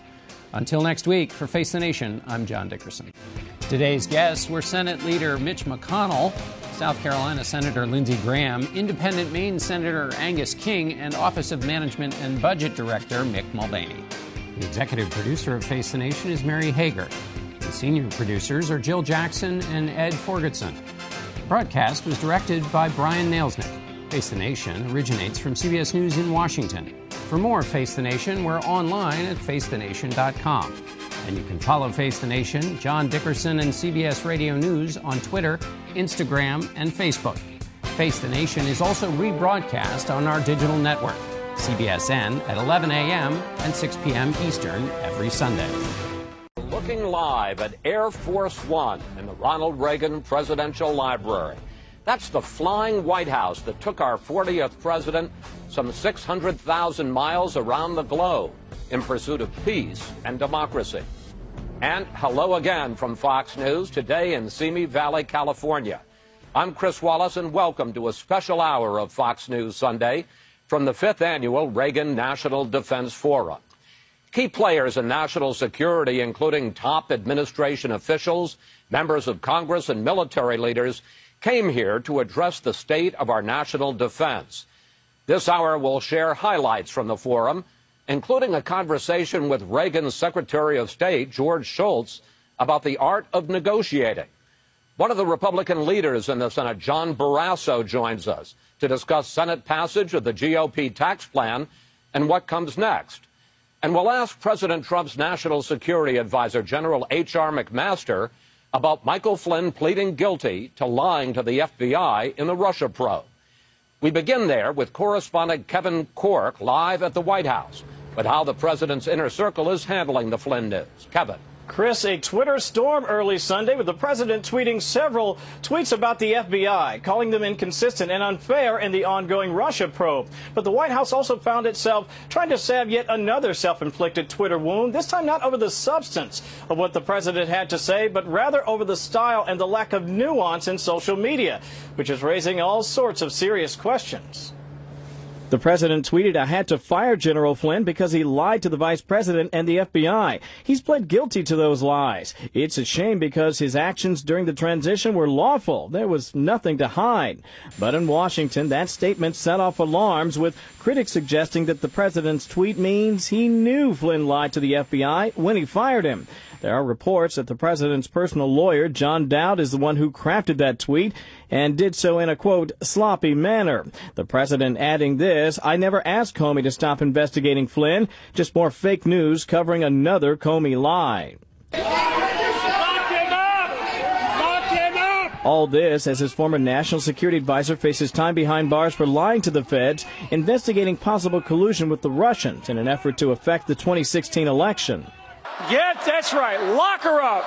Chants of "lock him up," an obvious twist on the now infamous "lock her up" chant at the RNC last year. That chant led by Flynn, in which he suggested that Hillary Clinton should be locked up for her role in the private email server scandal that overshadowed the campaign.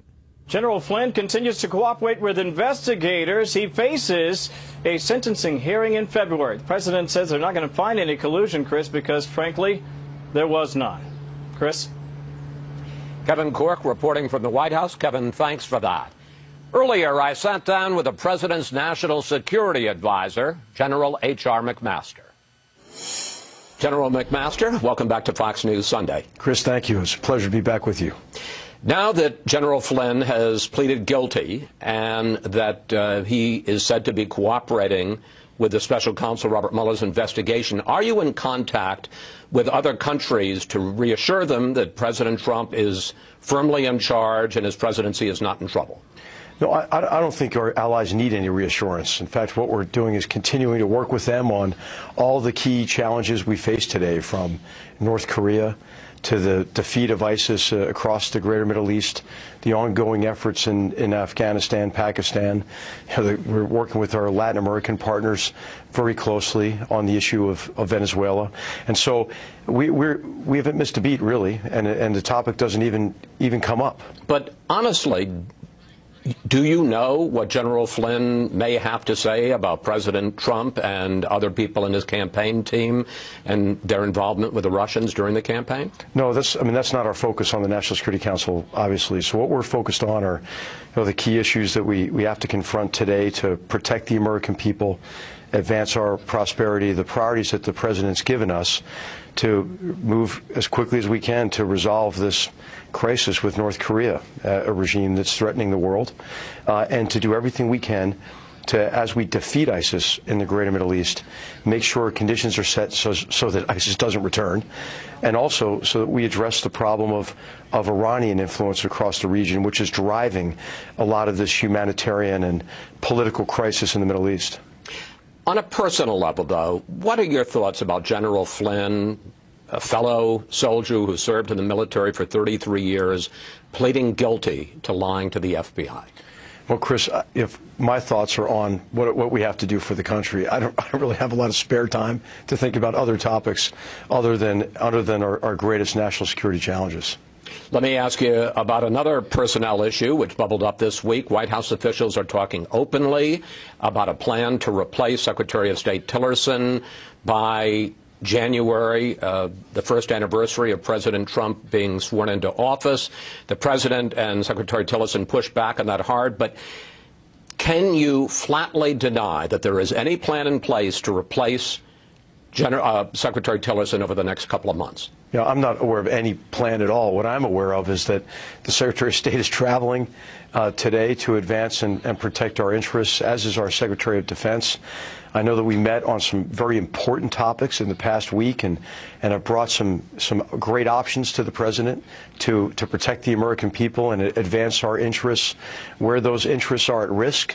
The national security team, again, is not missing a beat, and I think is doing what the president expects of us and what the American people expect of us. Do you think it's harmful, though? You saw the story. It was all over the place, and frankly, the White House didn't damp it down very much. Sarah Huckabee Sanders, the spokeswoman, said we don't have any personnel announcement at this time. Are you worried about the effect and the idea that you're going to have the nation's chief diplomat traveling to Europe this week with people wondering whether he's really in charge and whether he still has the president's confidence? Well, it's harmful if we let it be harmful. I think it was Aristotle who said, focus on what you can control and you can get a lot done. So what Secretary Tillerson, Secretary Mattis, myself, the Director of Central Intelligence, the Director of National Intelligence, what we're all working on is what we can hopefully control, which is how to resolve many of these threats to national security and take advantage of opportunities to advance and protect our interests. The president retweeted videos this week from a fringe anti-Muslim group called Britain First that purported to show Muslims, in some cases inaccurately, Muslim immigrants committing acts of violence. British Prime Minister May spoke out against the president sending these tweets. Here's what she had to say. The fact that we work together does not mean that we're afraid to say when we think the United States have got it wrong, and to be very clear with them. And I'm very clear that retweeting from Britain First was the wrong thing to do. General, why did President Trump send out those videos? Well, President Trump is the best judge of why he did that, but I know it was his intention to highlight the importance of creating safe and secure environments for our citizens, to make sure that we have the right laws in place, enforcement mechanisms in place, to ensure that at this critical time when ISIS is being defeated in the Middle East, that there isn't a return of terrorists and extremists who can pose a risk to the American people or to our allies and partners. But you know that, for instance, in the case of the Dutch video, it was not an immigrant that was involved. Britain First is a fringe anti-Muslim group. The woman whose tweets that he sent out has been convicted of hate crimes. Why is that useful for the President of the United States? Well, the key thing is, as you highlight the real risks that these terrorists pose to our citizens, that we make sure that we never buy into or reinforce the terrorist narrative, this false narrative that this is a war of religion. This is really a conflict that involves but his terrorists tweets were all about use anti-Muslim, about Muslim violence. He was making it. Those who adhere to this ideology are really irreligious criminals who use a perverted, what the president has called a wicked interpretation of religion in an effort to recruit young, impressionable people to their cause, to foment hatred and use that hatred to perpetuate violence. And so what we have to do is break that cycle of ignorance, hatred, violence at all points. And we're defeating Daesh in its so-called caliphate. 95% of the territory that they controlled has been taken back, and none of it has been regained by them. But the other two things the president said we have to be able to do is cut off their financing and to defeat their wicked ideology. And we're working with allies and partners across the world, and especially in Muslim-majority countries, to do this in really unprecedented ways. I want to pick up on exactly that point, because it's been widely reported the president is going to declare this week that Jerusalem is the capital of Israel, although he's not going to move the embassy. Between that and the anti-Muslim videos that he retweeted, aren't you almost giving up on the chance for a Mideast peace agreement and the support that you have so carefully built up in the Arab world? No, the president's not giving up on a Mideast peace agreement at all. I think what the president is doing is reflecting what has been, a U.S. law, a waiver that's been done, I think, 46 or 47 times, and he's following through on a pledge he made during his election. Now, I'm not sure what decision he'll make. We've given him options. There are options involving the move of an embassy at some point in the future, which I think could be used to gain momentum toward a peace agreement. and a solution that works both for Israelis and for Palestinians. I want to move in the time we have left to perhaps the biggest issue, North Korea. This week, North Korea launched what now is its longest-range ICBM missile. Here is how President Trump reacted to that. A missile was launched a little while ago from North Korea. I will only tell you that we will take care of it. But China continues to export oil to North Korea. Russia continues to hire North Korean workers. So how is the president going to, quote, take care of it? Well, the president's going to take care of it by, if we have to, doing more ourselves. But what we want to do is convince others it is in their interest to do more. China, as you know, has taken some unprecedented actions. And what we're asking China to do is not to do us or anybody else a favor, but to act in China's interest. There's a real grave danger to China, to Russia, to all nations from a North Korea that's armed with nuclear weapons. And, of course, you have that direct threat. But you also have the threat of the potential of Japan, South Korea, others arming themselves, possibly even with nuclear weapons. That is not in China's interest, it's not in Russia's interest. And so what the president is saying is we all need to take care of it. If necessary, the president and the United States will have to take care of it, because he said he's not going to allow this murderous rogue regime to threaten the United States with the most destructive weapons on my earth. final question. You have talked about preventive war, that at some point, if we can't get a diplomatic solution, and that's your phrase, preventive war, what's the threshold for that?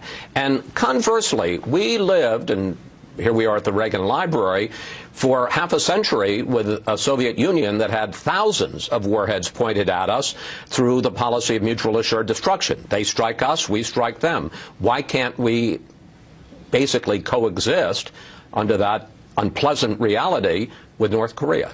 Well, Chris, I don't think you or anybody else is willing to bet the farm or a U.S. city on the decision-making, rational decision-making of Kim Jong-un. And as you know, this is a regime that's never met a weapon that it hasn't proliferated. It's a regime who said clearly what its intentions are. Its intentions are to use that weapon for nuclear blackmail, and then to, quote, reunify the peninsula under the red banner.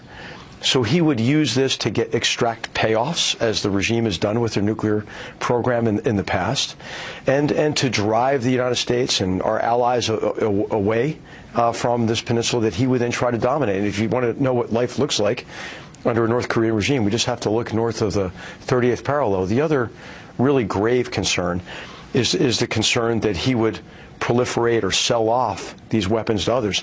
There's never been a weapon system that North Korea has developed that it hasn't sold to somebody else. So you're looking at a grave threat directly from North Korea, but then you're also looking again at the possibility of Japan, South Korea, I don't know, Taiwan, who else, Vietnam, who else is going to conclude that to protect their populations, they need to have a similar capability. So this would be the most destabilizing development, I think, in the post-World War II period. And it's something that places us at direct risk, but places the world at risk. General McMaster, thank you. Thanks for your time, and what a great weekend here at the Reagan Library. Wonderful weekend. Thank you, Chris. Thank you, sir. Thanks so much. Up next, in the wake of the guilty plea from Michael Flynn, where does the Russia investigation go from here? We'll bring in our Sunday group to discuss the key question that still remains. Did the Trump campaign collude with Russia in the 2016 election or not? As Fox News Sunday continues from the Air Force One Pavilion at the Ronald Reagan Presidential Library.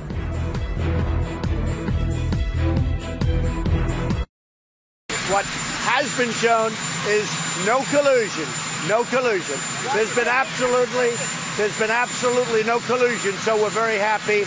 And frankly, last night was one of the big nights. We'll see what happens. President Trump reacting to the news about his former national security advisor, Michael Flynn. And it's time now for our Sunday group here at the Reagan Library. GOP strategist Karl Rove, columnist for The Hill, Juan Williams, Fox News national security correspondent Jennifer Griffin, And former Republican Congressman Jason Chaffetz, and let me say, all folks, don't get too used to this as a backdrop, but it's pretty darn special. Carl, as someone who has been through a special counsel investigation, what's your read on the Flynn guilty plea? How worried should President Trump and his lawyers be right now? Well, I don't know if President Trump should be worried, but somebody's got to be worried. We know very few things. We can surmise a lot. We know that Michael Flynn got a sweetheart deal. Here was a guy who had enormous exposure on his dealings with Russia Today, being paid for a speech in Moscow, his contacts with and activity on behalf of the Turkish government. But he ended up getting knocked on a line to the FBI and a deal that gives him no more than 6 months in jail, if that. But what we can surmise from this is that he has cut a deal because he can avoid serious charges and shed light on the actions and statements of others. And there are two in particular that ought to be concerned today. Jared Kushner, who on December 22nd told Flynn to intervene with the Russians on behalf of a UN resolution, and K.T. McFarland, who on December 29th asked him to intervene with the Russians on the sanctions issue. Maybe Mueller has information from Flynn that contradicts testimony that they've already given in their interviews with the FBI or others. We don't know. But obviously, he sees Flynn as a key to the actions and statements of others, and whoever those others are have got to be worried. Juan, I think we need to point out, though, that in the Flynn court documents on Friday, there was no mention whatsoever about collusion with the Russians during the campaign. And isn't that, at least for now, still the bottom line, that after almost a year and a half of investigation, there's still no hard evidence that the Trump campaign cooperated with the Russians to interfere with the 2016 election? Well, you don't lie unless you have something to hide. And obviously, Michael Flynn has admitted now that he lied. So we don't have a clear case of collusion, but as you just heard from Karl Rove, he made a deal, and so he has something more to offer. Robert Mueller is no fool. He wouldn't be giving a sweetheart deal to Mike Flynn unless Mike Flynn was giving him something valuable that could take him up the tree, so to speak, in terms of bringing him closer to true authority in terms of the Trump campaign. But remember that when you talk about Paul Manafort or Rick Gates, who have already been indicted, these people have been charged with conspiracy, not collusion specifically. And when we talk about... But they've had nothing to do with Russia. No, conspiracy potentially that could say that there is a conspiracy to bring Russia into cooperation with the Trump campaign. But the Manafort charges had all to do with his financial dealings. It had nothing to do with interference in the campaign. But the charge was potentially interference, foreign interference in a U.S. campaign. That's a conspiracy charge, and I think that would lead you in a direction that would say this is something closer to collusion, if not explicit collusion. Congressman Chaffetz, your thoughts about this and the whole issue of Flynn's guilty plea? And Juan raises a good question. Why would he lie about something, talking during the transition to Russian officials, which arguably wasn't even a crime? I don't know why he would lie, but this is good news for Team Trump, because if Mueller could have charged him with something more dramatic, then the lowest possible charge they could get, they would have. No collusion, no treason, no nothing.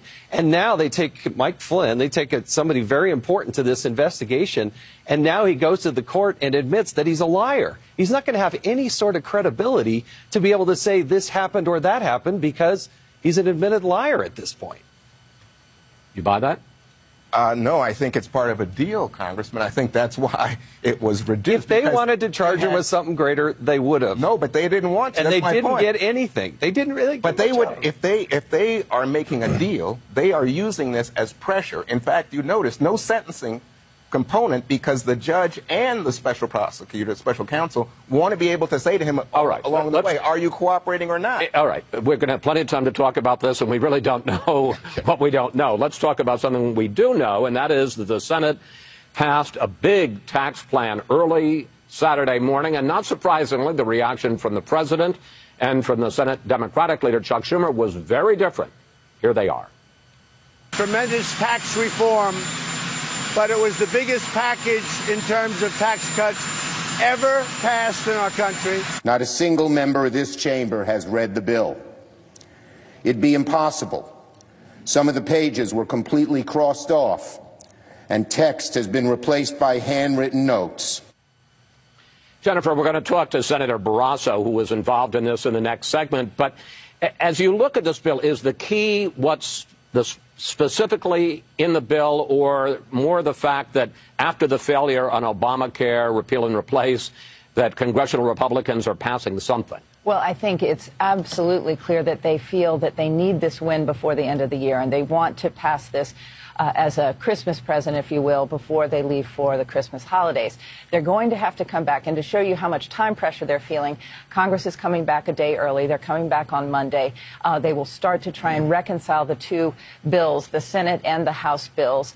And from those Republicans that I've spoken to, it's going to be pretty easy to reconcile. There are some slight differences, but one congressman explained, for the mortgage deduction, the Senate bill gives you $1 million deduction. The House bill, $500,000. They can split the difference. But the president, one part of the quote that you didn't play, the president threw a wrench at the last moment when he got on Marine One. He said that the corporate tax rate could be 22%. Well, that was not in either the Senate or the House. Might I just suggest that I have saved that to ask Senator Barrasso in the next segment? Well, I don't want to preempt it, but you could lose the Freedom Caucus, Mark Meadows, if no, because they want to see that down to 20%. They want it down to 15%, but 20% was the bare minimum. So the razor-thin margin that they passed it by in the Senate, they could lose that if they make... Carl, we got about a minute left. According to the polls, this is not a popular bill at this point, which is surprising for a tax cut,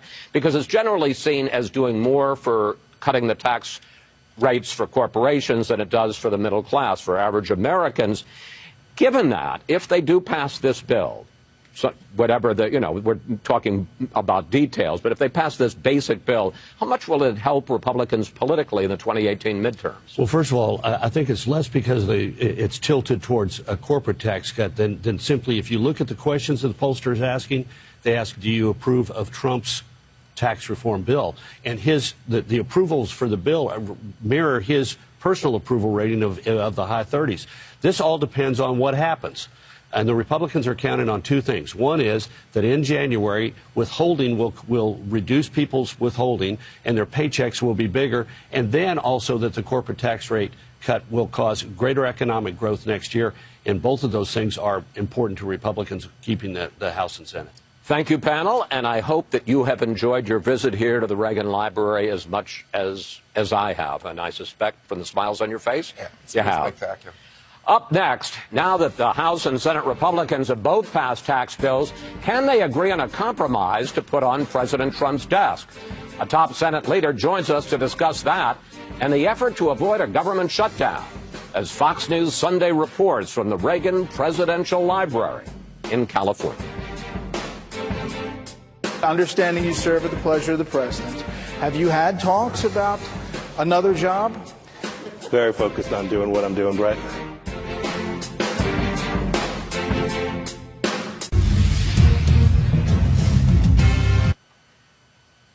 Ever the cowboy, an 11-foot bronze statue of Ronald Reagan on his favorite horse, El Alamein, here at his presidential library. The Senate passed the Republican tax bill early Saturday morning along party lines, but there are some big differences between the House and Senate plans. On individual taxes, the House tax cuts are permanent, while they expire after 2025 in the Senate bill.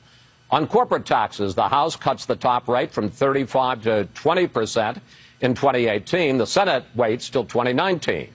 Joining us now live from Washington, Wyoming, Senator John Barrasso, head of the Republican Policy Committee. Senator, as we have just noted, there are several differences between the House and Senate plans that have to be reconciled before a bill can go to the president.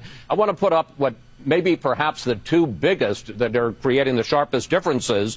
In the Senate plan, most tax cuts for individuals, as we said, expire in 2026, and the Senate plan does not repeal the estate tax. House conservatives say that both of those are unacceptable. So how is that going to get worked out?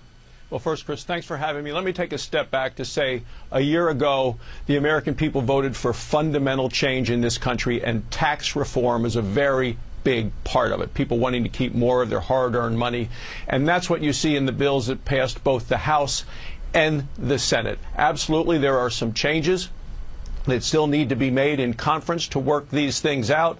The other thing that you haven't mentioned, the big differences are the Republican bill in the Senate eliminates the mandate of Obamacare. It takes Obamacare from being a mandatory program to a voluntary program. And yes, I like the idea of making taking away the death tax entirely. You know, the other thing that we're doing in terms of helping stimulate the economy, President Trump talks about energy dominance for America, and we allow more energy exploration in an area of Alaska that's been off limits for a long time. I hope those are included.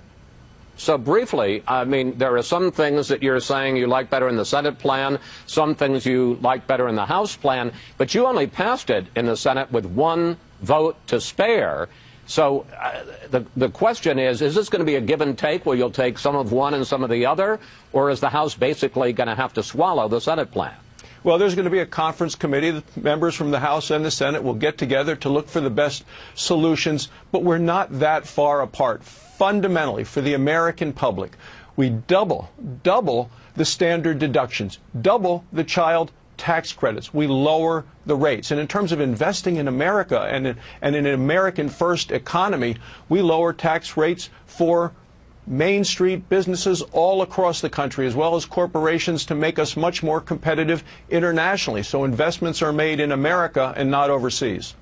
Well, let's talk about one of those investments. And President Trump, as Jennifer Griffin suggested, may have thrown a slight monkey wrench into things on Saturday morning. He suggested that instead of cutting the corporate tax rate from 35% to 20%, that he might accept cutting it to 22%. A lot of hardline conservatives in the House say that is not acceptable. They want it down to 20%. They want it to 15%. Is that idea of a 22% corporate tax rate, is that on the table now? We have 20% in both the House and the Senate. That's the number that I'd like to see.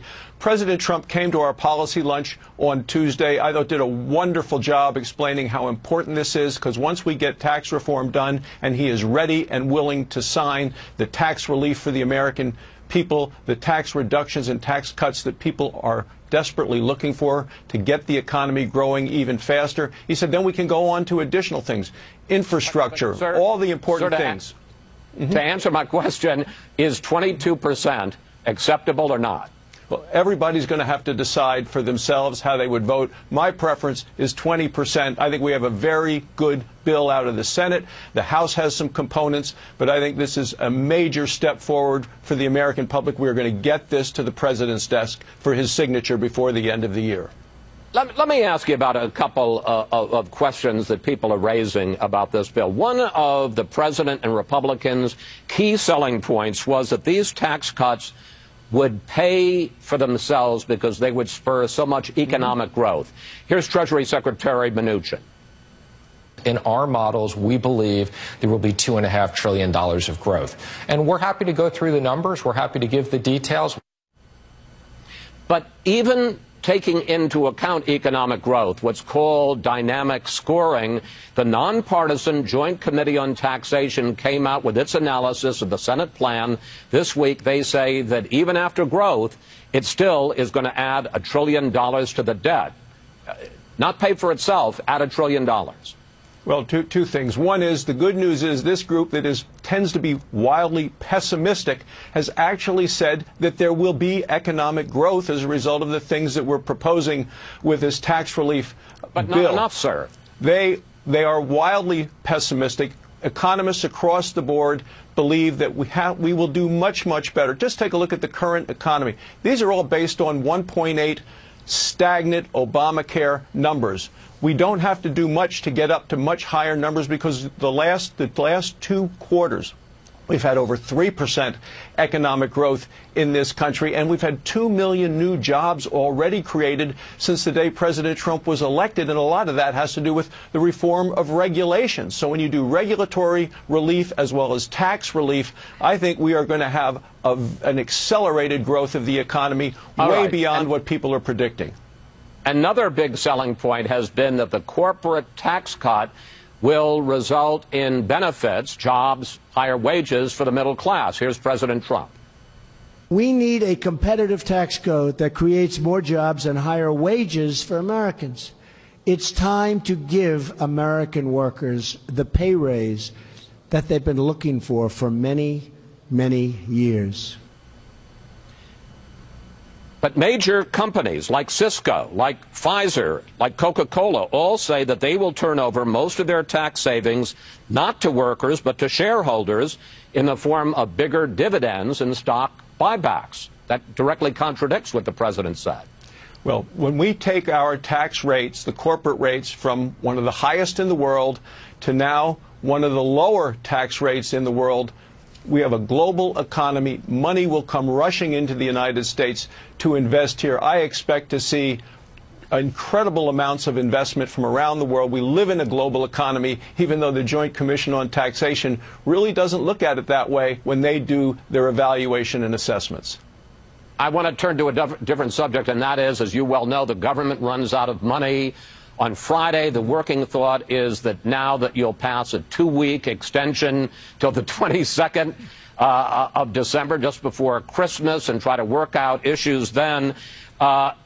Is that something that you'd accept, a 2-week extension to try to work things out? And also, what about Democrats and some Republicans who are now saying that to get a deal, a long-term spending deal, that you have to have a DACA fix to protect the so-called dreamers? Well, I think we need to keep the government open. To me, that's what a mature, responsible governing group does. You're right, it does require bipartisan participation. I thought it was incredibly childish for Chuck Schumer and Nancy Pelosi to not go to that White House meeting that they were scheduled to go to with President Trump. I thought it was irresponsible on their part, because we need to work together to keep the government open. I'd like to move that date into either January or February. We need to fund the government and do it competently. And I've got less than a minute left for this question, sir. On DACA, as we said, some members of both parties are demanding a DACA fix as part of a long-term spending bill. This week we had the shocking verdict in the Steinle case, where the illegal immigrant who had been deported and returned several times was acquitted on charges of murder. I know he was not a dreamer, but does that, just in an emotional sense, make it harder to arrive at a DACA fix? Well, you know, the Democrats have threatened to shut down the government over dealing with illegal immigrants, people that are in the country illegally. I think that's the wrong way to go, but we've had Democrats speak to that effect, and I think that recent result in that case and that verdict points to the impact of that illegal immigration has had in our country to a detrimental effect. Senator Barrasso, thank you. Thanks for your time, and we'll track all the developments in Congress this week. Thanks for having me. Up next, the U.S. faces growing threats from North Korea, Iran, and Russia. We'll ask two national security experts about the president's foreign policy when we come back from the Reagan Presidential Library.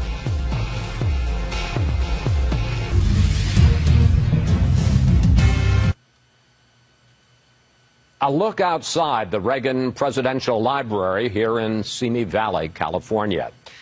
President Reagan's mantra was peace through strength as he dealt with the Soviet Union and other foreign threats.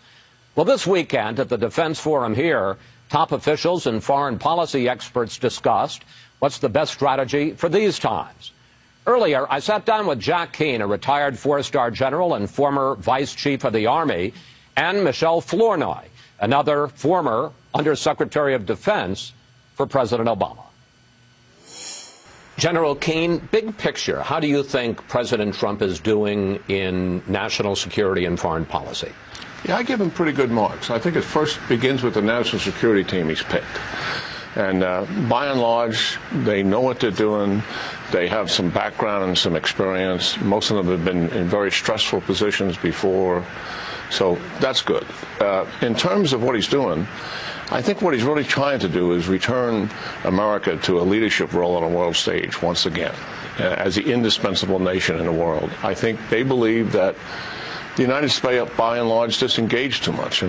We've had problems with our allies, and we've also had confrontations with our adversaries to a point where I think the risk has gone up rather considerable. So that is what these 10 minutes have been about for me, reshoring allies and wanting to confront adversaries and making certain that these alliances we have and these partnerships are sound, that the United States is truly a strategic partner. Michelle, how do you grade the president in these areas? I have a feeling slightly differently. A little differently. I would agree with General Keane that the president has appointed a very strong national security team. But I am concerned about some of his early actions.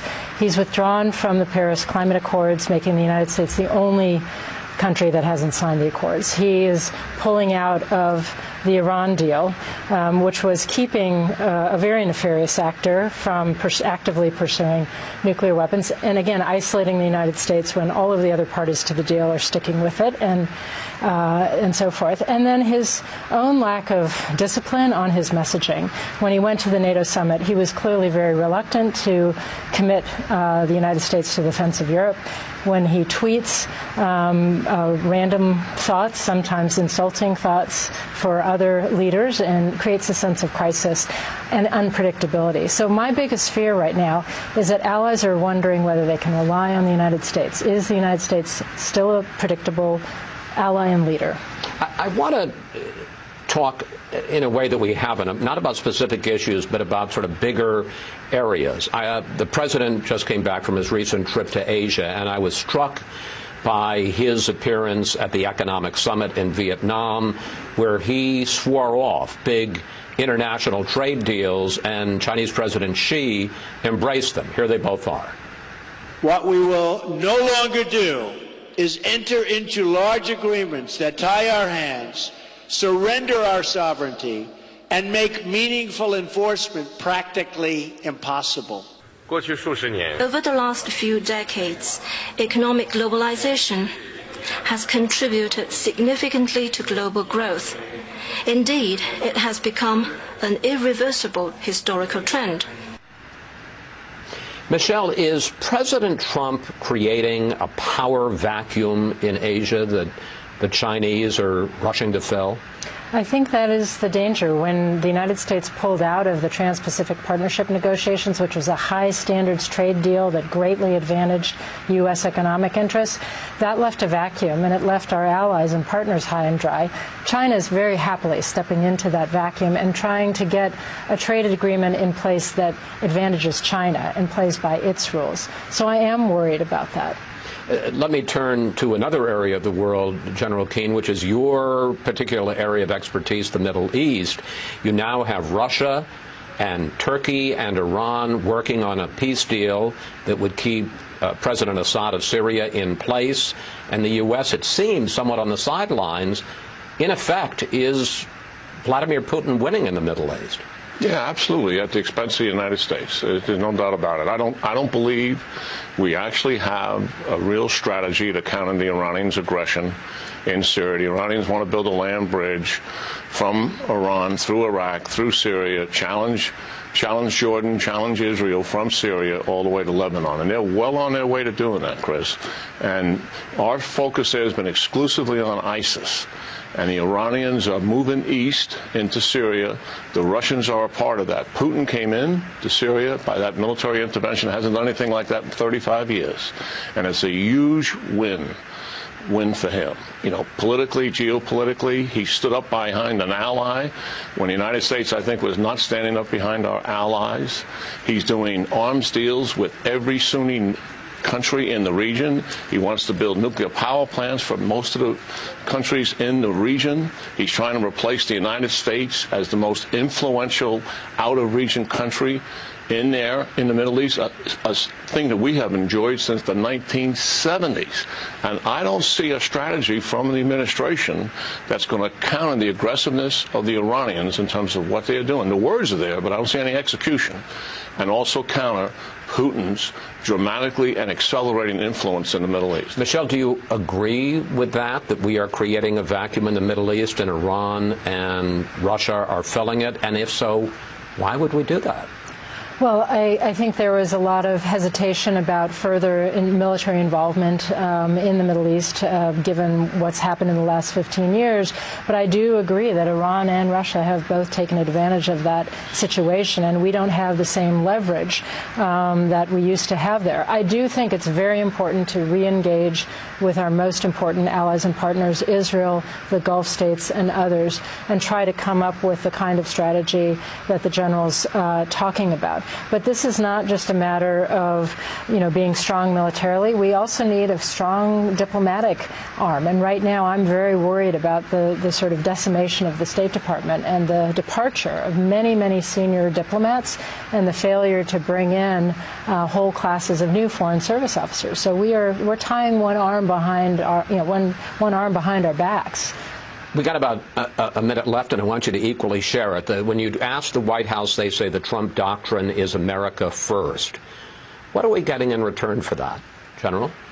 I don't believe it is America first. It's never been America first with the implication that it's America alone. What they have done in the visit to the Far East, the visit to the Middle East, and the visit to Europe is making certain that those alliances are there, that the United States is an indispensable partner in that. I think the America First has more to do with what they believe is unfair trade practices, and that's really at the heart of it, to get America back into making certain that we're getting our fair share. I think it has less implications on foreign policy. Michelle?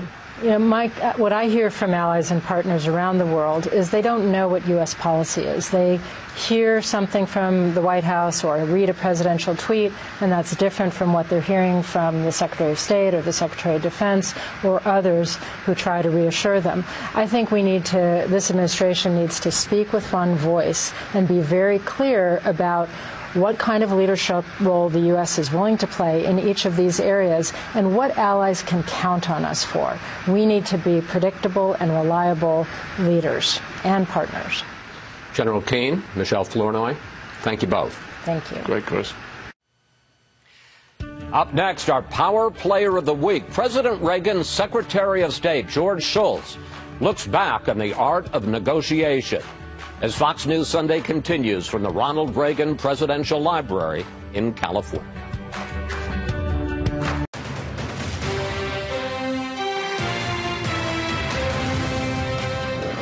Investigation bombshell. President Trump insists he's not worried about Michael Flynn pleading guilty to lying to the FBI and now cooperating with the probe. There's been absolutely no collusion. But now new questions about what the president knew and when. We'll talk exclusively with the top Democrat on the Senate Intelligence Committee, Senator Mark Warner, next. Plus, late night victory. The Tax Cuts and Jobs Act is passed. While you were sleeping, and without time to read the full bill, Republican senators narrowly pass a major tax overhaul. It's the largest tax decrease in the history of our country by far. Democrats say the whole process was a sham. Republican Senator Tim Scott is here to respond. Stuck in the shadows.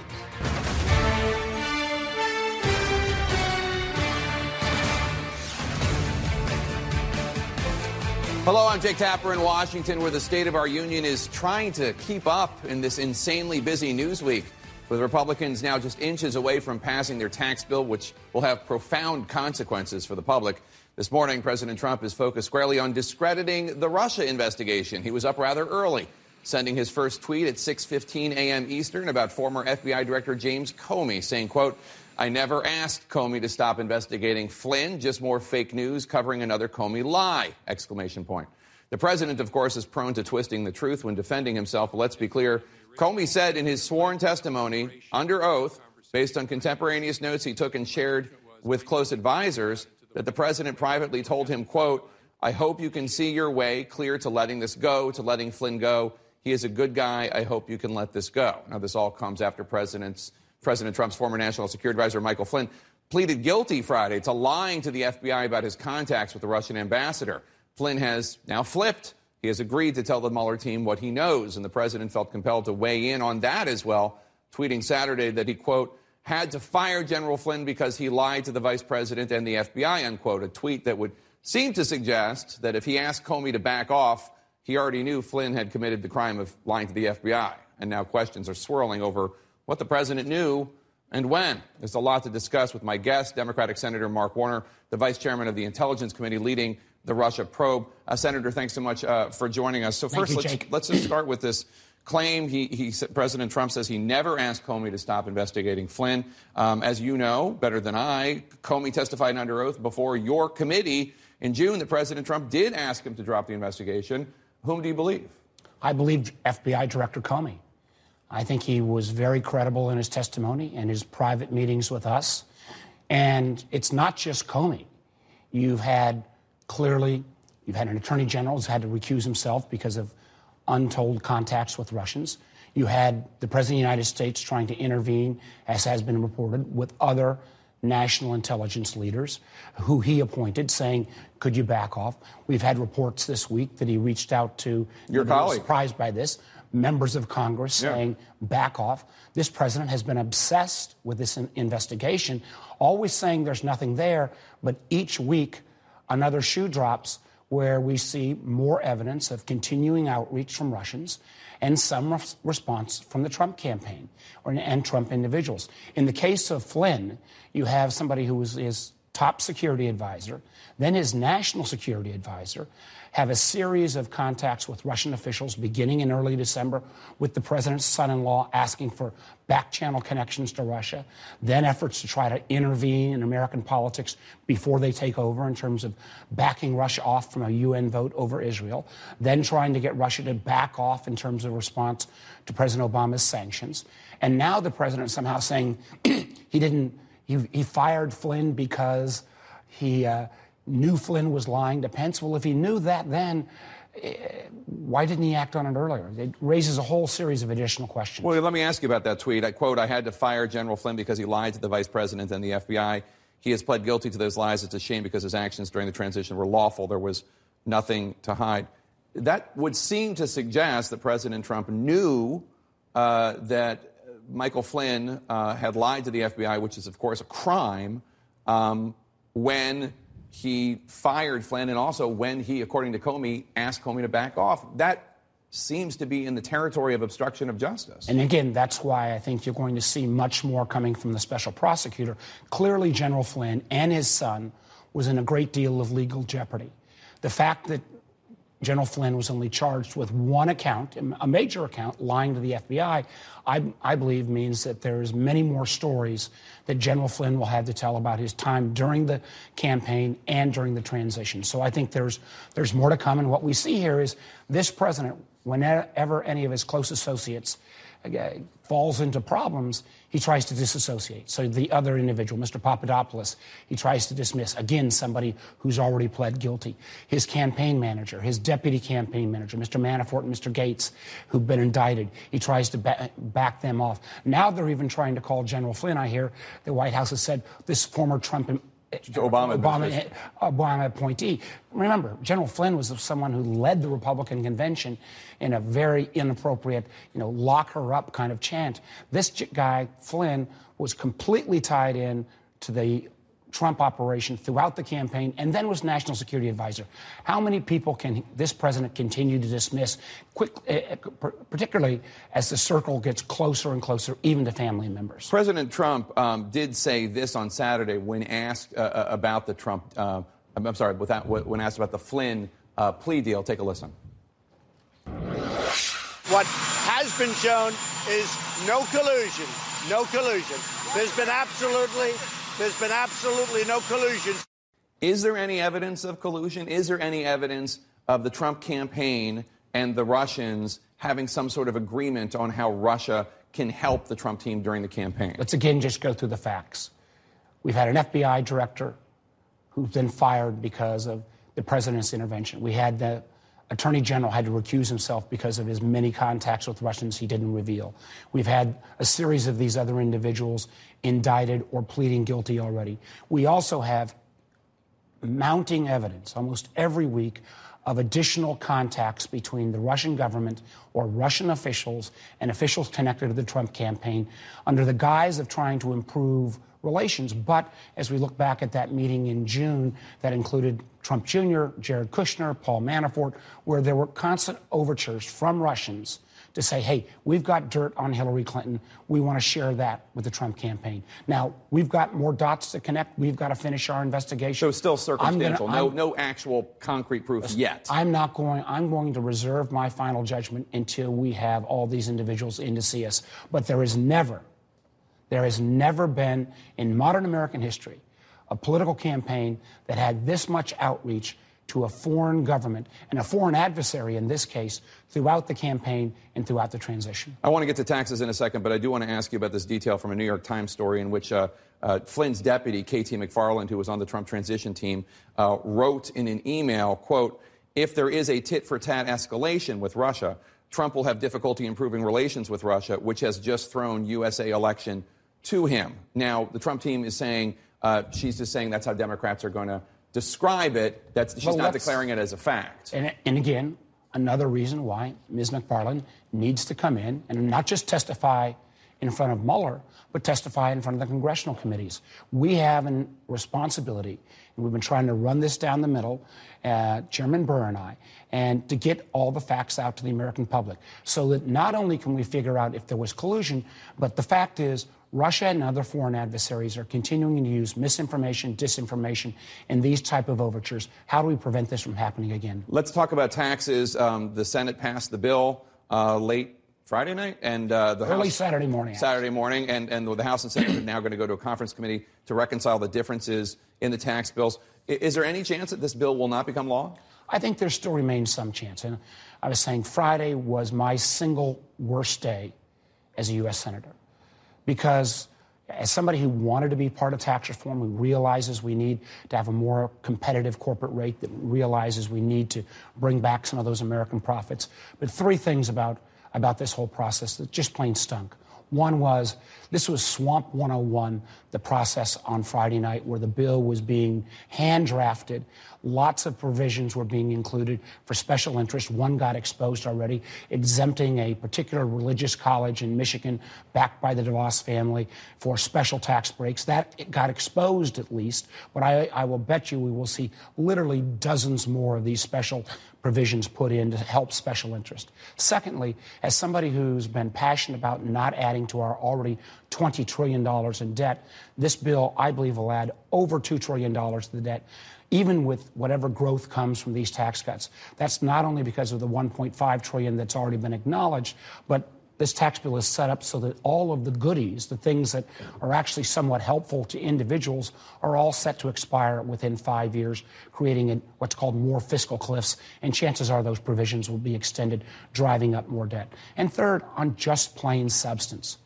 For example, I think they got some of the international provisions wrong, so that unfortunately, this bill may actually incent more companies to move businesses abroad where they will build a factory, say, in Germany, and then put their intellectual property in some tax haven. And because you can average your taxes, have corporations still paying virtually no American tax. And then if we're going to bring back this money at such cheap rates, why not put a requirement in that these companies would actually invest some of that money in training their workforce, giving them skills they need to compete, as opposed to what I'm afraid is that we will see the vast majority of these funds come back and be used for share buyback and dividends rather than things like investing in human capital or investing in much-needed infrastructure.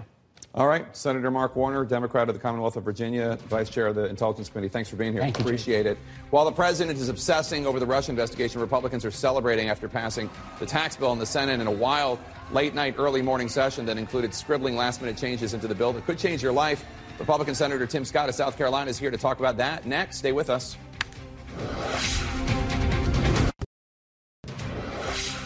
Welcome back to State of the Union. I'm Jake Tapper. The Republican tax plan is one giant leap closer to President Trump's resolute desk after the Senate in the middle of the night and after jamming last-second changes into the bill passed their enormous tax bill. No Democrat voted yes. One Republican voted no. This legislative victory for the GOP comes just hours after a nonpartisan look at the numbers said the bill would add $1 trillion to the deficit. Democrats are tearing the bill apart as a corporate sellout.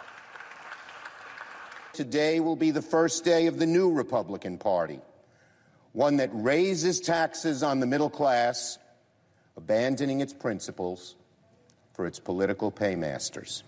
Joining me now is Republican Senator Tim Scott of South Carolina. He sits on the Senate Finance Committee. Senator, I want to get to taxes in a minute, but first I do want to get your reaction to President Trump tweeting this morning and yesterday about his decision to fire his national security advisor, Michael Flynn. He tweeted, quote, "I never asked Comey to stop investigating Flynn, just more fake news covering another Comey lie." Obviously, the former FBI Director James Comey testified before the Senate Intelligence Committee in public that the president asked him to end his investigation into Flynn. Do you have any reason to believe that Comey was lying under oath? I don't know all the facts, so I'm not going to pretend to know those facts. I can say that Senator Warner and Senator Burr are doing a really good job of digging into all the facts in the intel room, and that's really important for the American people. With that bipartisan group working together, we'll know all the facts by the end. We do know this, though. Mike Flynn broke the law.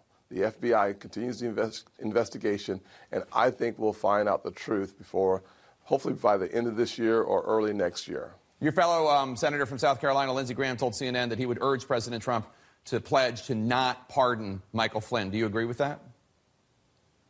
I do. At the end of the day, here's what we know. We have to have a way to restore confidence of the American people in their elected officials and the leaders of this country. One way that you do that is by holding those folks who are, A, lying to the FBI. You hold those folks accountable. And B, you have a process that is clear and transparent. When the Intel committee is finished, we'll have the facts. Let's turn to the tax bill that the Senate just passed. You were a big part of that. Tennessee Senator Bob Corker, your fellow Republican, was the only Republican to vote no on the bill. In his statement, he said, quote, "At the end of the day, I am not able to cast aside my fiscal concerns and vote for legislation that I believe, based on the information I currently have, could deepen the debt burden on future generations," unquote. As you know, the Joint Committee on Taxation looked at the bill before it was changed on the Senate floor. They said that even if you factor in the growth projections, this legislation would still add $1 trillion to the national debt over the next decade. As more boomers retire and tap into social benefits like Social Security and Medicare, how is this bill not burdening younger generations with the cost of this tax bill? Well, if you look at the last 8 years and look at the actual cost of government continuing to explode, one thing that you conclude after the last 8 years is our debt went from $10 trillion to $20 trillion. Our economy stalled. If we continue to spend more than we make, and we should find a way not to do that as a government, and our debt continues to explode, we do burden the next generation with more and more debt. One of the fastest ways to fix that is economic growth. We are in a global competition. We must win that competition, which means that our tax code must be competitive with the rest of the world. When that happens, American companies will churn out more profits, more revenues to the government, and we will be able to deal with our national debt. But the Joint Committee on Taxation said that even with growth, this bill is going to add $1 trillion to the national debt. Yeah, there's no doubt that the JCT has been consistently underestimating the activity in our economy because their model is based on a closed economy. That basically means that all the activity that can happen from the markets and capital production happens within the country. The truth of the matter is that we are in a global competition. When you bring home $2 trillion worth of overseas profits back to the country, able to create more than 1 million jobs, when you're at full employment, wages rise, more economic activity happens within your economy, we are in far better shape to see the numbers that we're talking about eclipsed. We're not thinking about a $1.4 trillion economic activity. I believe we'll get a lot more. In other words, Jake, what they're saying is we're going to have to slow the growth of the economy by about 50% over what it was growing. Today we're growing at 3.1, 3.2%. Before the Trump administration took over, we're around 1.9%. We'd have to cut that growth rate significantly, and we'd still produce $1.4, $1.6 trillion of economic activity over the next 10 years. So they're saying we're going to slow the economy by cutting taxes. That's just inconsistent with reality. Senator, one of the big criticisms about this bill is the process, making sweeping changes to the bill at the last minute, some of them handwritten in the margins of the bill. Voting on it, even though some Democrats voted on an effort just to have a couple days to read the bill. Listen to your colleague, Senator Elizabeth Warren from Massachusetts. They have just released the tax bill. It is about 500 pages, and they want us to vote on this thing in about an hour. An hour. I spent more than an hour making a decision about the refrigerator that we recently bought. They're sending around their edits as we speak. Edits. Another Democratic Senator, John Tester, said that there was one page of handwritten text, I think it's the same that Warren was showing there, that he couldn't even read. Were you able to read the entire bill before you voted on it? I went through the entire bill. I'm not going to say I read every single letter on every single page, because 470 pages in its last hour, I did not read 470 pages. But have I read every aspect of that bill before it was fused together? The answer is yes. We have had the chance over the last 3 years since I've been on the committee to work on every aspect of the bill. The question that they're actually addressing is not whether or not you've read the bill, it's whether you've read the bill in its current form. But if you take every component piece of the bill, yes, we've had 3 years of meetings, hearings, and committee hearings around those issues. And the difference between the hearings that we've had during the committee and then the committee working its way through subgroups over the last 3 years is very important. So we had 5 subgroups working on every aspect of that bill that came together in the last hour. But that last hour was not the accumulation of new information. It was a culmination of 3 years of meetings, hearings, and hard work by committee members that may not agree on every aspect of the bill, but we certainly knew what was in that bill long before the last pages were printed. Well, you're saying that you knew what most of it was, but not necessarily the additions that were added to the bill in the last hour or two. I'm old enough to remember the '86 tax cut bill. It took 15 months.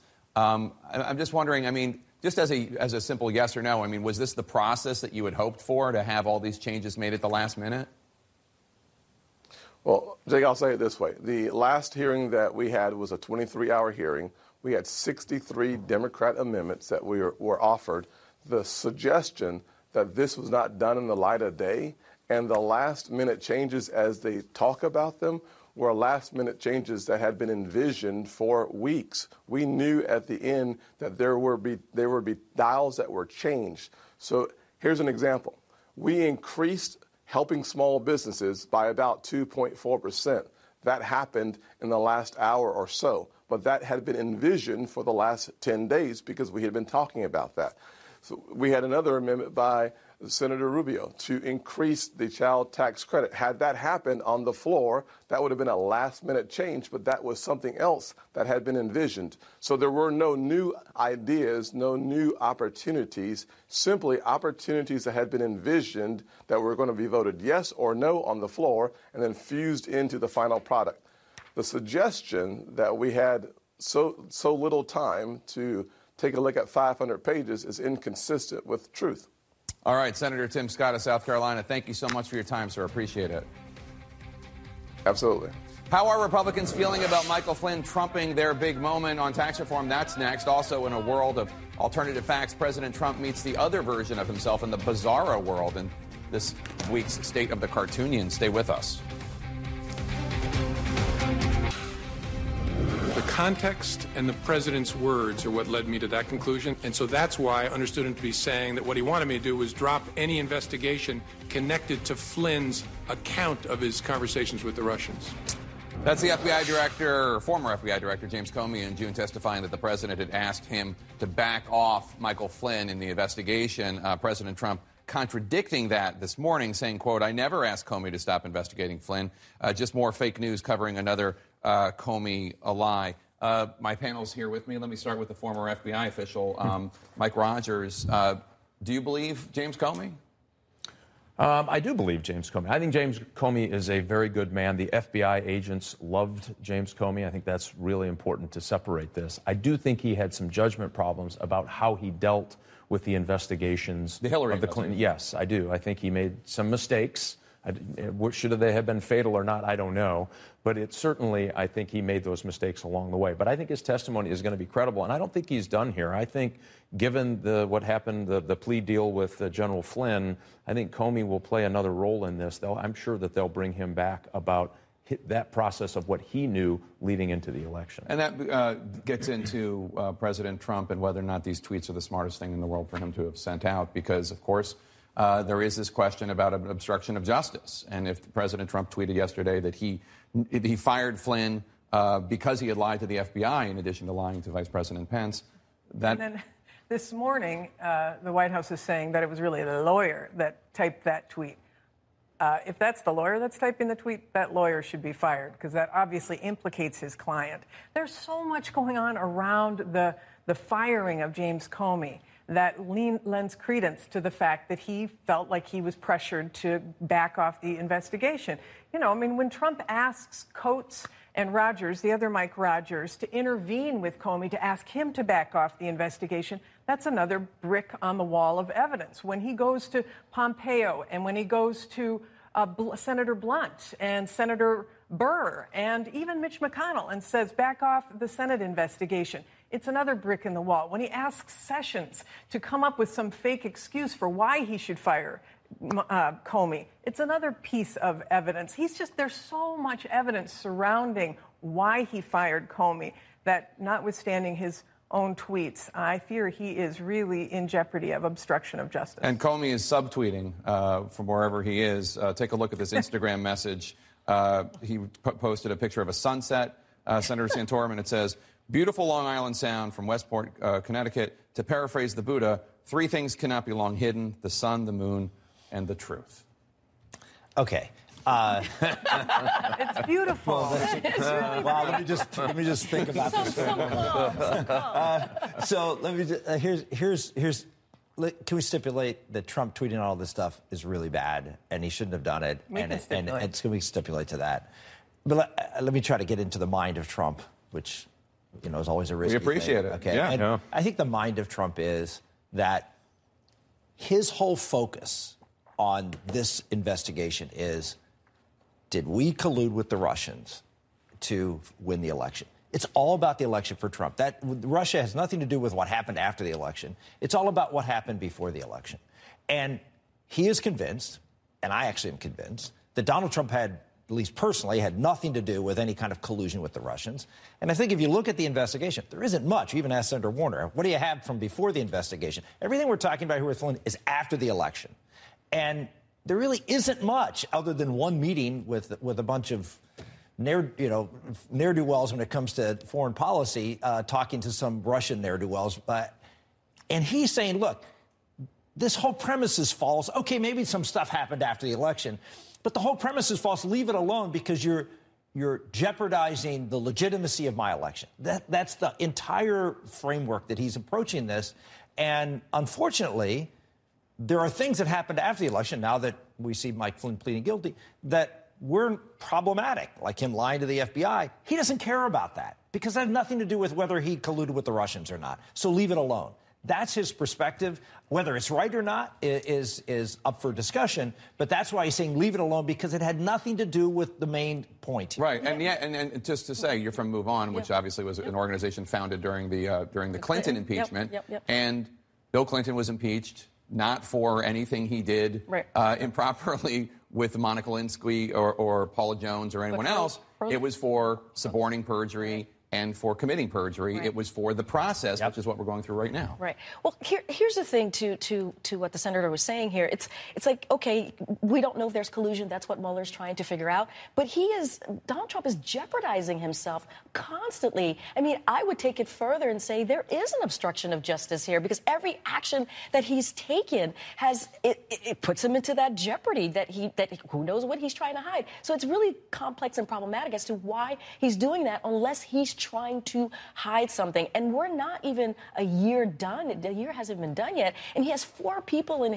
that was part of his team that were indicted and pleaded guilty. What is going on here? So I think that there is a lot of evidence that there's obstruction of justice. And yes, maybe he's talking about there's no collusion, but he is really stepping into it when he is putting himself in jeopardy. And let's just be clear, this particular charge of Flynn, which is a relatively minor charge, it's just a little tiny window into what is going on. Flynn's got an awful lot more information. So while you may be convinced that there was no collusion, my guess is that Mueller has some other information. And let me say one other thing. If Trump really didn't know about what was happening on his campaign, if there was outreach to the Russians, if he didn't know about that meeting in Trump Tower, if he didn't know about any of that, then he is either a terrible executive or I don't believe anybody in this I ran for president. I mean, the idea that you're going to know what every one of your volunteers or underlings are doing this is during not the campaign. everything. This is a really big deal.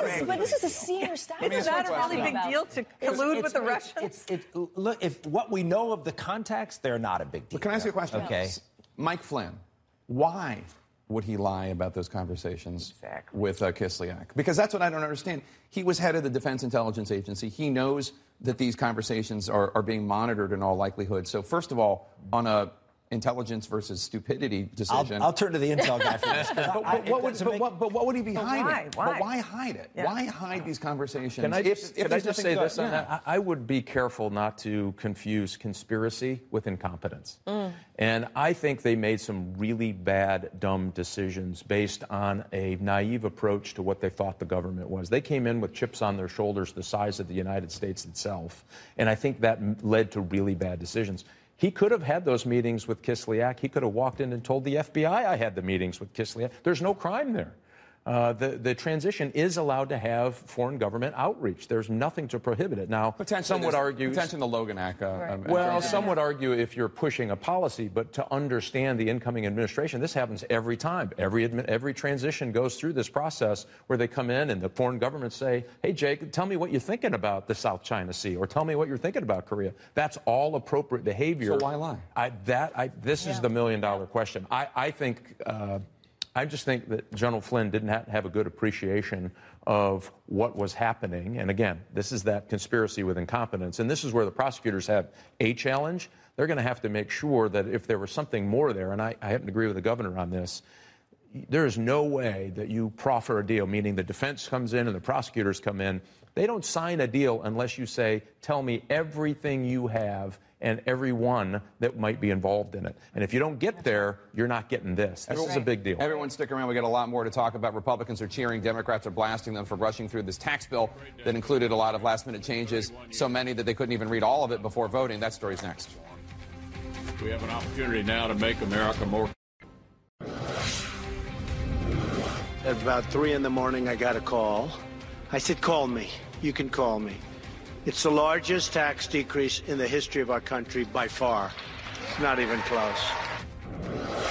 It's the largest corporate tax cut in history. It's not the largest tax cut in American history, but we'll move on from there. That's President Trump celebrating a rare major legislative victory in Congress. Our panel is back with me. First of all, Senator Santorum, let me start with you. Do you think, now that this has cleared the hurdle of the Senate, that it will become law? This has been a done deal since health failed. There was just no way this Congress was going to leave town by the end of this year without having passed this bill. And so that's why you saw this dynamic that I thought was interesting. I mean, you saw people that never are problems when it comes to passing a bill in the Senate be problems, which I thought was really, and Bob Corker. I mean, who's ever heard of Bob Corker objecting to any, not that Bob isn't a good senator, but he's never been the fly in the ointment. Jeff Flake, all these guys. Why? Because they knew they had leverage to get something that they wanted, because it had to pass.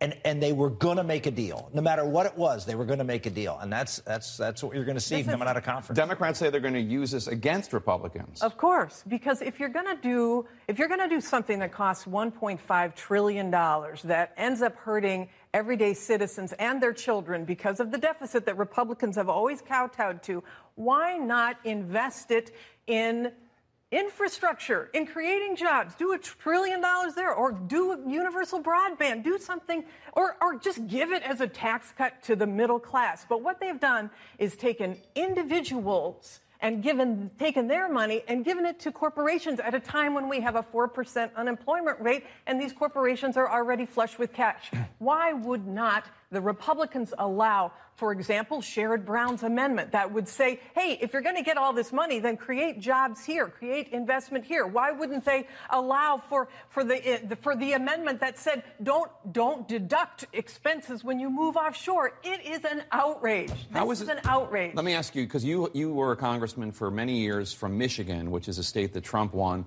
but where he's vulnerable again, and Republicans typically don't thrive statewide. How is this tax bill playing in Michigan? Well, listen, if you don't like the tax bill before, you're not going to like it now. It is big. It's confusing. All of the reforms that folks like me wanted to see, making it more simple, isn't going to happen. That being said, what gets missed in this debate is the reason those people showed up and voted for Trump in places like Michigan and Indiana and Pennsylvania is because they got left behind. And everybody talked about on the coast, oh, everything's great and everything's wonderful. We're making a lot of money. What they decided to do in the Republicans in the Senate and the House is say, we're going to invest in growth. You can't keep lumping along the bottom and expect anybody whose wages were flat and their costs went up to go anywhere. So they took a gamble. I'm not saying this is not a gamble. I think it is a bit of a gamble for them. But they took ideas that, by the way, about 75% of this bill, Republicans and Democrats have agreed on over the last 10 years, including corporate tax reform. And they took that and they added it in and they said, we're going to make this bet that if we don't take care of the people in the center part of this country, we're all going to be in trouble. I think this bill allows that growth. It allows people to invest in their people and their businesses in places that build things in America. I think, like I said, a bit of a risk, yes, but at the end of the day, I think this is going to pay off for them. Remember, everyone can argue about the policy and the process and all of that. If going into next year the economy hasn't gotten better for the vast majority of Americans, that's where the price will be paid. And the progressive grassroots movement seems to really hate this bill. Yeah, because it is a bad bill. And it's not just the progressive movements. There are independent analysts, independent organizations who have come out and said this is going to not hurt the middle class, And it just seems to be like a big, gigantic Christmas gift for donors, Republican donors who wanted this bill, corporations, and a piece of coal for everyday Americans. And I just don't understand why you would take this step to try to just give it to your donors. And really, the other part, too, is that they wanted to pass something. They've been an ineffective Congress, an ineffective presidency, and they had to go into 2018 with something. But you can't just pass anything, especially that's going to hurt poor people and middle class. Well, the same thing happened with Obamacare, where they had to pass Obamacare and they shoved it down the throat. So, I mean, both sides do it when they make these I worked for the first 2 years in the White House. Obama tried to work with Republicans on it. Yes, he did. And he did. Anyway, they did not want to come to the table. And Obamacare works. It's working. Yes, it does. There are parts of it that needs to be fixed. Let's focus on this tax bill.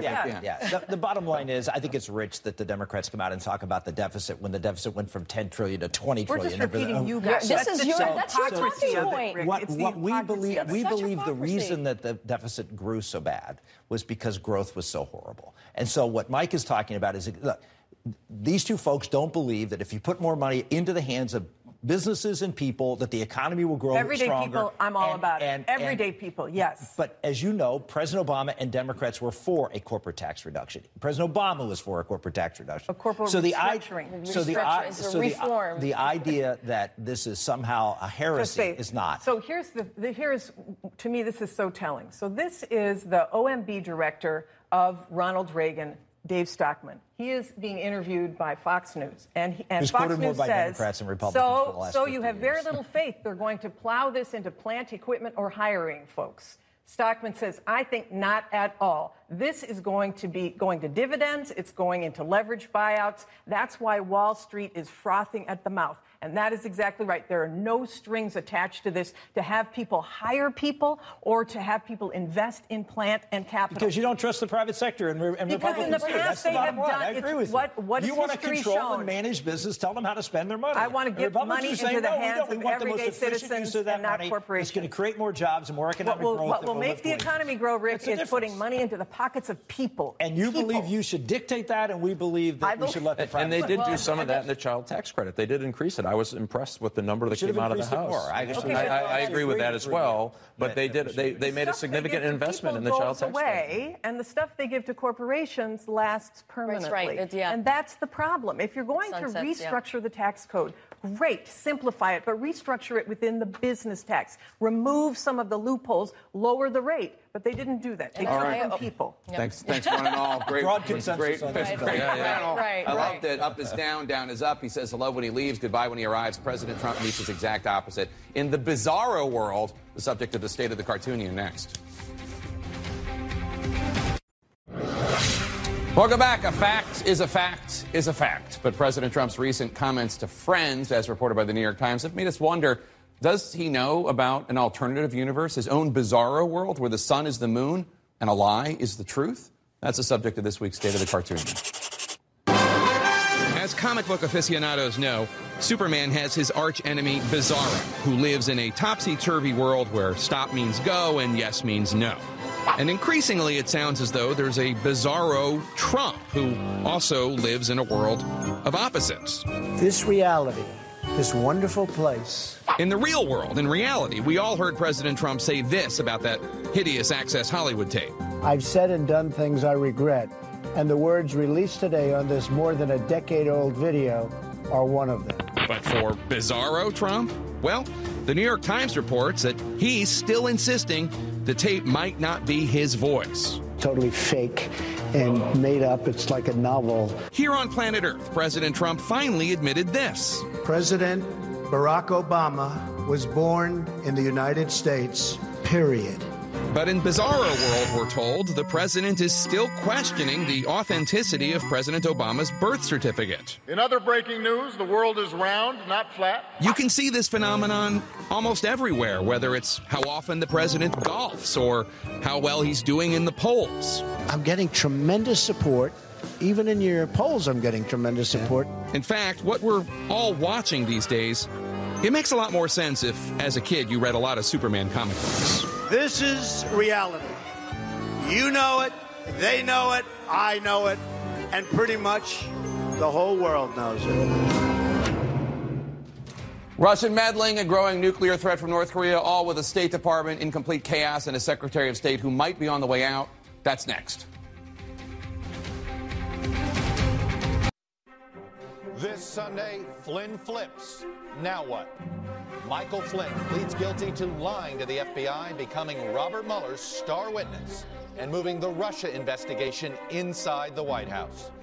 President Trump insists he's not worried. What has been shown is no collusion. No collusion. There's been absolutely no collusion.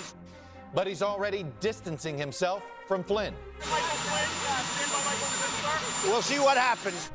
Plus, Republican senators celebrate passing their tax plan.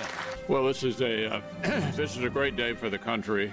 But what's in it? Can you tell me what that word is? The question now, will voters congratulate Republicans for a big win or condemn them for favoring the wealthy? My guests this morning, Republican Senator Susan Collins and Democratic Senator Dianne Feinstein. And we'll talk about that Russia connection with former Trump campaign manager Corey Lewandowski and Deputy Campaign Manager David Bossie. Finally, after another week of sexual harassment stories, we're going to look at the generation gap over what is considered unacceptable behavior. Joining me for insight and analysis are presidential historian Doris Kearns Goodwin, Republican strategist and NBC News analyst Mike Murphy, Danielle Pletka of the American Enterprise Institute, and Eddie Glaude of Princeton University. Welcome to Sunday. It's Meet the Press. From NBC News in Washington, the longest-running show in television history. This is Meet the Press with Chuck Todd.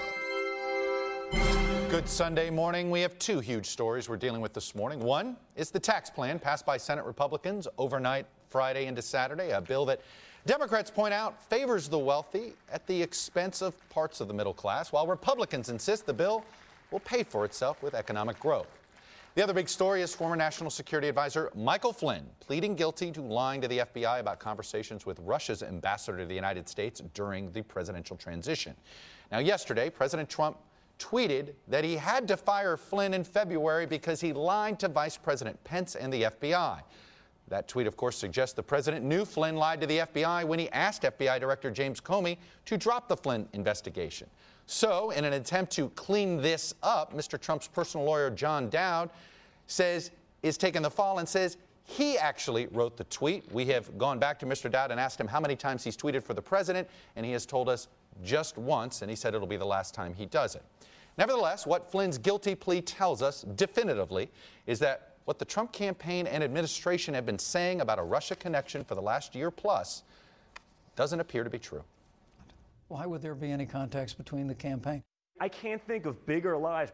There is no connection. We have no dealings in Russia. We have no projects in Russia. We have nothing to do with Russia. Those conversations never happened. I have nothing to do with Russia, folks, okay?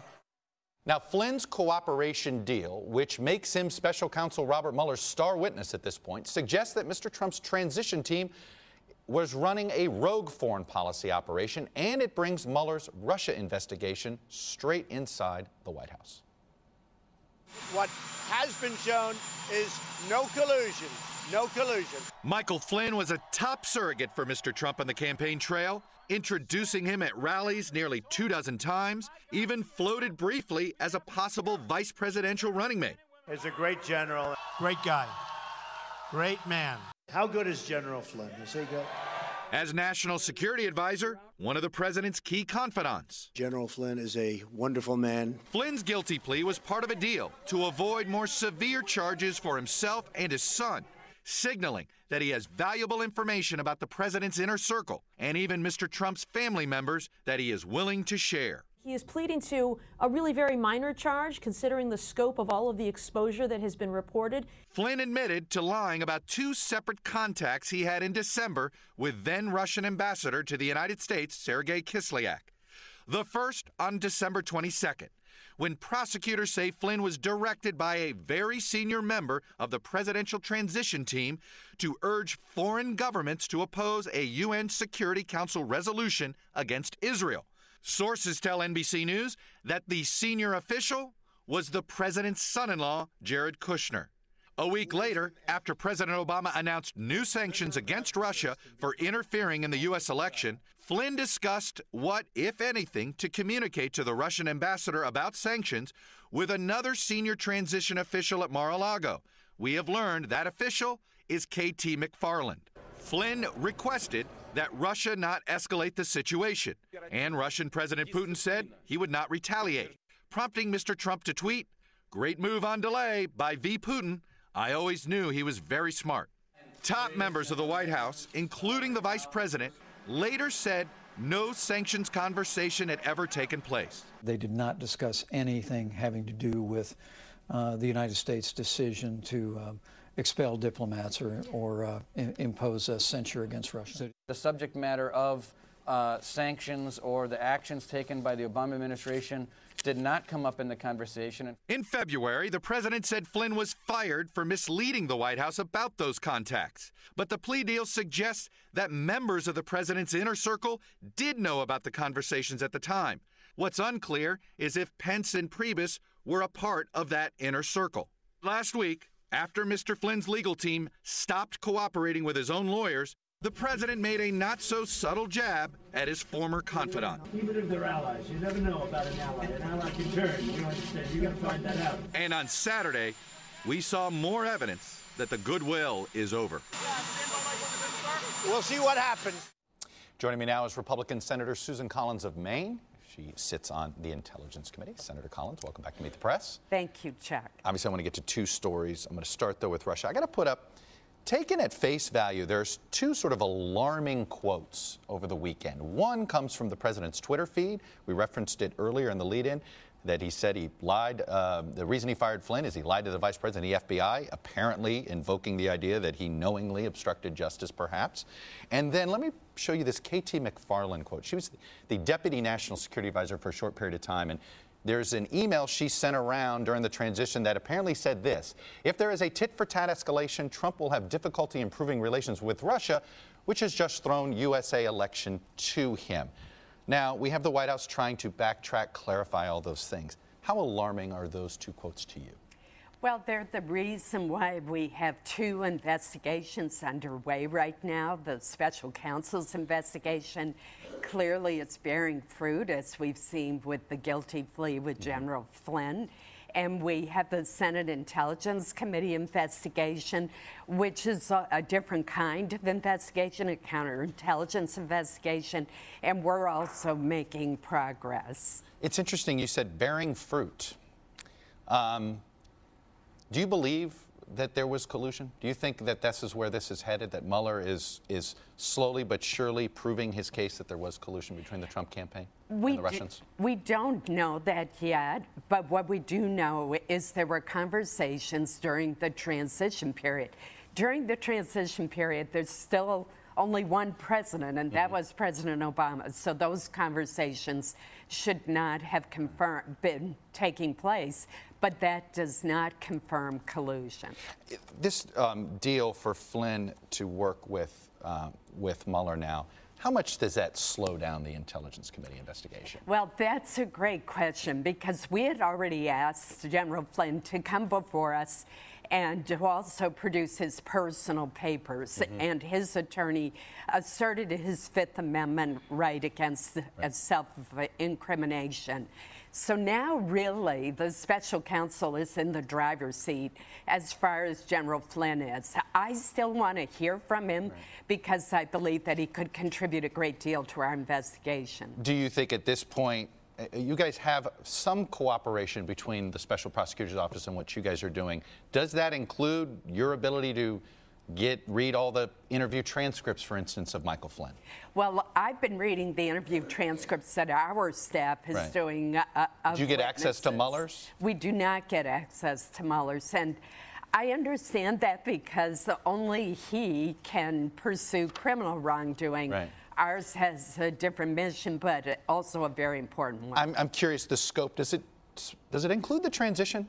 Because I know the scope's about the campaign. Does that include the transition? Yes. You believe the scope of the Intel Committee does include the transition? Everything up till January 20th or even more? It not only includes the transition period, it includes the campaign period. Right. And that's why we're looking at the conversations that occurred during that period as well. Do you have a sense of where Mueller is in his probe? Do you feel as if this is the end of the beginning, beginning of the end?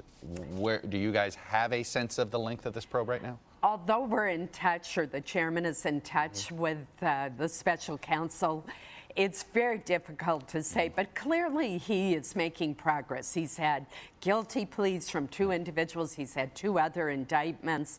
So he is making progress. The chairman of the Intelligence Committee, fellow Republican Richard Burr, acknowledged in an interview with the New York Times that the president has talked to various Republican members of the Intel Committee, encouraging them to move the probe along, end this probe. Senator Burr wrote it off to inexperience in government.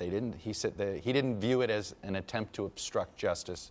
2 questions. One is, the president called you. No, it's not. That doesn't surprise me, frankly. But second, do you think Richard Burr is, do you agree with his take that, oh, this is just inexperience in government by the president? He doesn't realize he's violating some protocol here. Well, even if it's inexperience, that doesn't make it right. The president should have no comment whatsoever on either of these investigations. And the only thing he should be doing is directing all of his staff and associates to fully cooperate. All right, let me move to the tax bill. I want to move to the debt part first. Let me play a little mashup of what you've said about the debt in the past. Take a listen. And Senator Collins, you supported President Obama on the stimulus package. Yes. Can you support his budget? No. Why not? Because it brings our debt levels to an unprecedented level. Our current debt is unsustainable. It's $14.3 trillion, and it is a threat to the future prosperity of this nation. All right. If the debt is unsustainable at $14 trillion, how did you make yourself comfortable voting for something that's going to increase the deficit, this tax bill? We're at $20.6 trillion now, and the best estimates say it's going to, even the best estimates of dynamic scoring that we could find, still add $500 billion to the deficit. Economic growth produces more revenue, and that will help to offset this tax cut and actually lower the debt. Where's the evidence? Explain to me. Find a study that actually says what you're claiming. It doesn't exist. Let me do that.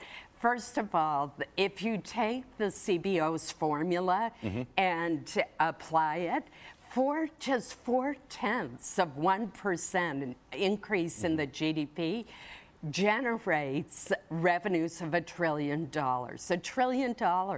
Even the Joint Committee on Taxation has projected that the tax bill would stimulate the economy to produce hundreds of billions of additional revenue. I've talked to 4 economists, including the dean of the Columbia School of Business and former chairs of the Councils of Economic Advisors, and they believe that it will have this impact. So I think if we can stimulate the economy, create more jobs, that does generate more revenue. Why isn't there a single study? I'm going to show you 3 studies that we have, sort of a liberal one, a centrist one, and a conservative one right up there. The most conservative one, the most pro-economic growth argument, still adds $516 billion to the deficit over 10 years. Well, talk to economists like Glenn Hubbard and Larry Lindsay and Douglas Holtz-Eaton, who used to be head of the CBO, and they will tell you otherwise. So I think you will find that economists just don't agree on this. All right, you're comfortable with your vote on this tax bill, and is it there really no matter what comes out of conference? No, I mean, obviously I want to see what comes out. I believe that the amendments that I added on medical expense deductions, on property tax deductions, on helping retirement security for public employees improve the bill.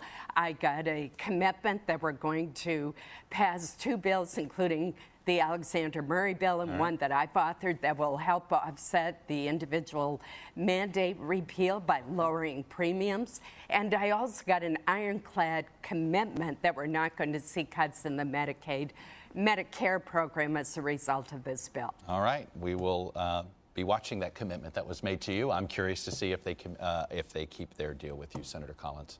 Thanks for coming on. I'm out of time, unfortunately. I appreciate you coming on and sharing your views. Thank you, Chet. All right. President Trump has continually denied that Russia interfered with the 2016 election, an issue that the lead Democrat on the Senate Intel Committee, Mark Warner, took issue with on Friday.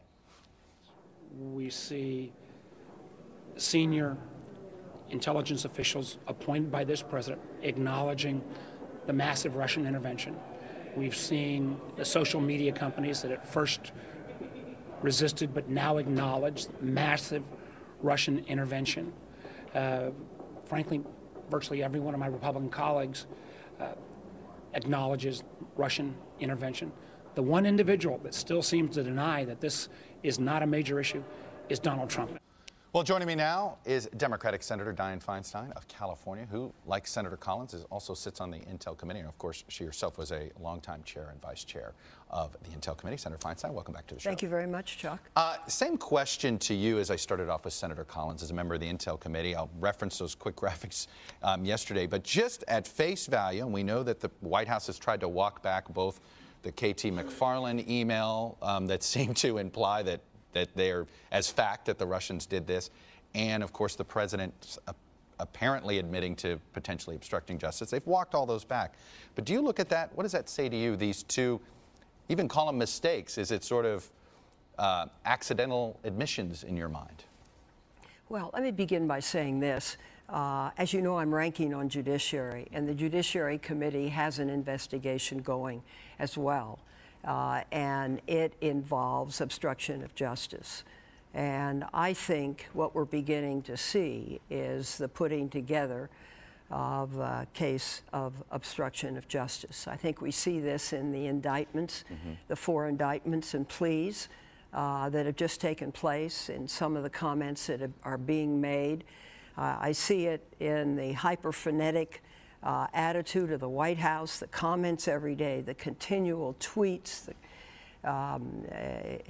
and I see it most importantly in what happened with the firing of Director Comey, and it is my belief that that is directly because he did not agree to lift the cloud of the Russia investigation.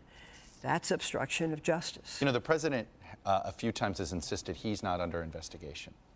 Is the president, everything you've seen now, the deal with Flynn, does that indicate to you that actually the president may now be, you just laid out the obstruction of justice case, that would imply the president is now under investigation. He's a target. Well, I would assume that many in the White House are under investigation in this. I would assume, you know, I do not believe that General Flynn was a rogue agent. I don't believe that on his own conclusion he would go out and try to tell the Russians in two instances. Once to stop a national security resolution going through the United Nations regarding Israel, and on the sanctions that President Obama had just put in, urged that they not be tampered with by the Transition Committee, and that he would go in on his own and attempt to tamper with them, with Russia. I just don't believe that. I think he had to have been directed. Now, whether the special counsel can find that evidence or not, whether we can, I don't know yet. But I see that that's where this is going. All right, we have K.T. McFarland, who was for a short period of time Deputy National Security Advisor. She's now been nominated, I believe, to be Ambassador to Singapore. She has not been a person that has been that has been publicly connected with this investigation. But I'm curious, has the Intel Committee interviewed her? No. The Intel Committee, I can't tell you. The Intel Committee, the staff has done more than 100 interviews. But have you asked to have her to come before the committee? No, but the Democratic side, I can assure you, will, and I would hope that the Republican side would join in it. How much does this Flynn cooperation deal? Senator Collins noted that you guys wanted Flynn to come before the Intel Committee. His lawyer asserted Fifth Amendment rights. Now, obviously, you want to ask him to come back, but Mueller obviously has priority over him at Absolutely. This point. Does this obviously it slows down the Intel Committee's investigation? How much does it? Well, I don't really believe it does. I think the investigation that really has the clout is Bob Mueller's investigation. He's got all the tools he needs, investigative and legal, to do what he needs to do. I think what we're seeing is some of the fallout from that. And I think increasingly, hopefully, people are going to be more willing, without subpoena, to come and be interviewed and provide information. For example, Jared Kushner, both Senator Grassley, our chairman, and myself, we have sent a letter asking for information. He has agreed to give it. I think that's very important, and we will see what happened. I think there's no question but that he is a principal in this.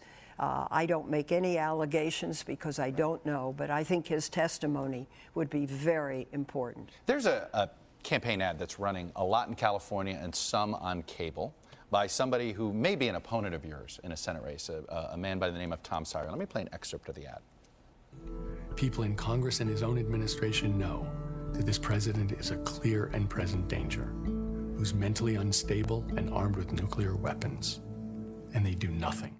There's been some implication here that that the ad's directed at you because you took a more cautionary note when asked about the idea of impeachment. Where are you on that? And is the obstruction of justice case that you laid out pretty succinctly earlier with me, is that an impeachable offense? Well, in the first place, I just told you I happen to be ranking on judiciary, which means I'm the lead Democrat on this. I'm trying to be very careful as to what I say and what I do. We have to put together facts that are solid, that are very close to evidence, if not evidence, and also draw some conclusions and possibly do some legislation. So this is a process that's ongoing. Now, I'm not without the powers of observation or seeing what's going on around me or watching the day-by-day episodes go by. The concern rises with the day.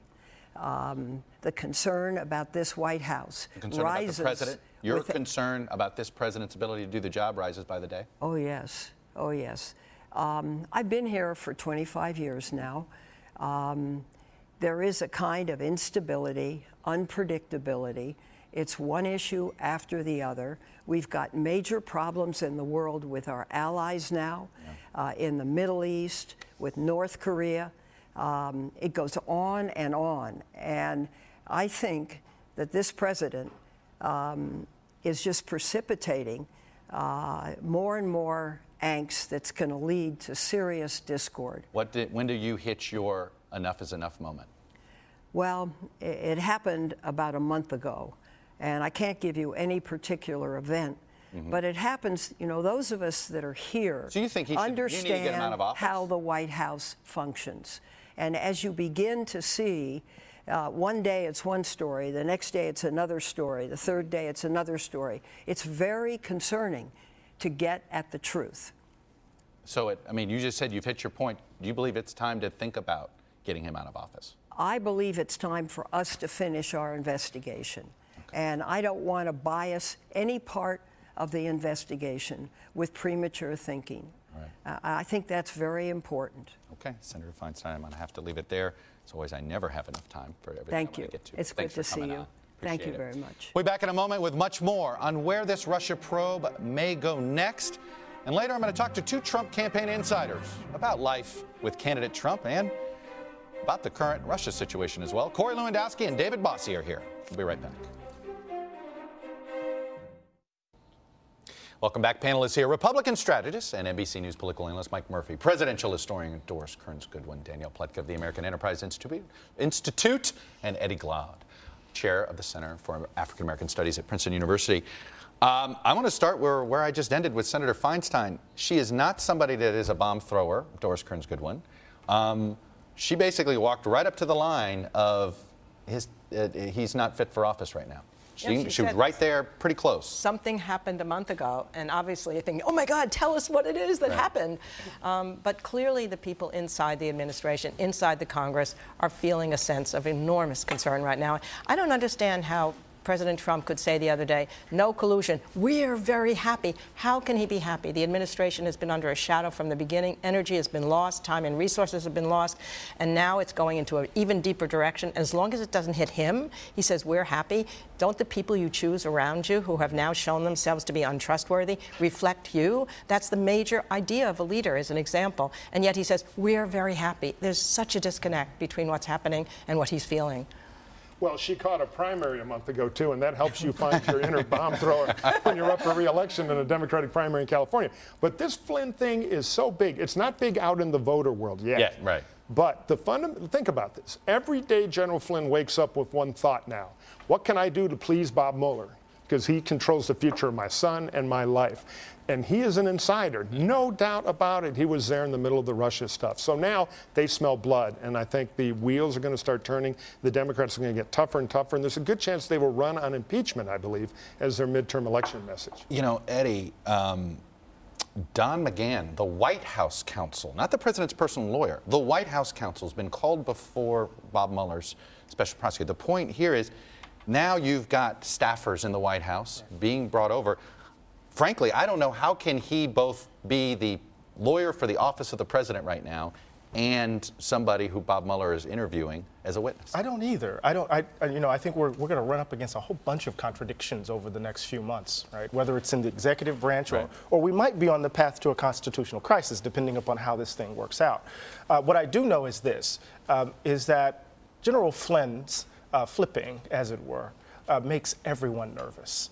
And I think there are 2 things, particularly what Senator Feinstein just laid out, right? One is the obstruction case, and the other is collusion, and collusion tied to quid pro quo, right? That is to say, what drove General Flynn to contact Kislyak? What drove him to say that we will deliver on these sanctions, we will ease them up? Did they receive something during the campaign which allowed them or forced them to deliver something once they were elected? So all of this stuff is happening, and I think Senator Feinstein sees it. It's a cumulative effect. It's not only that she's getting primaried.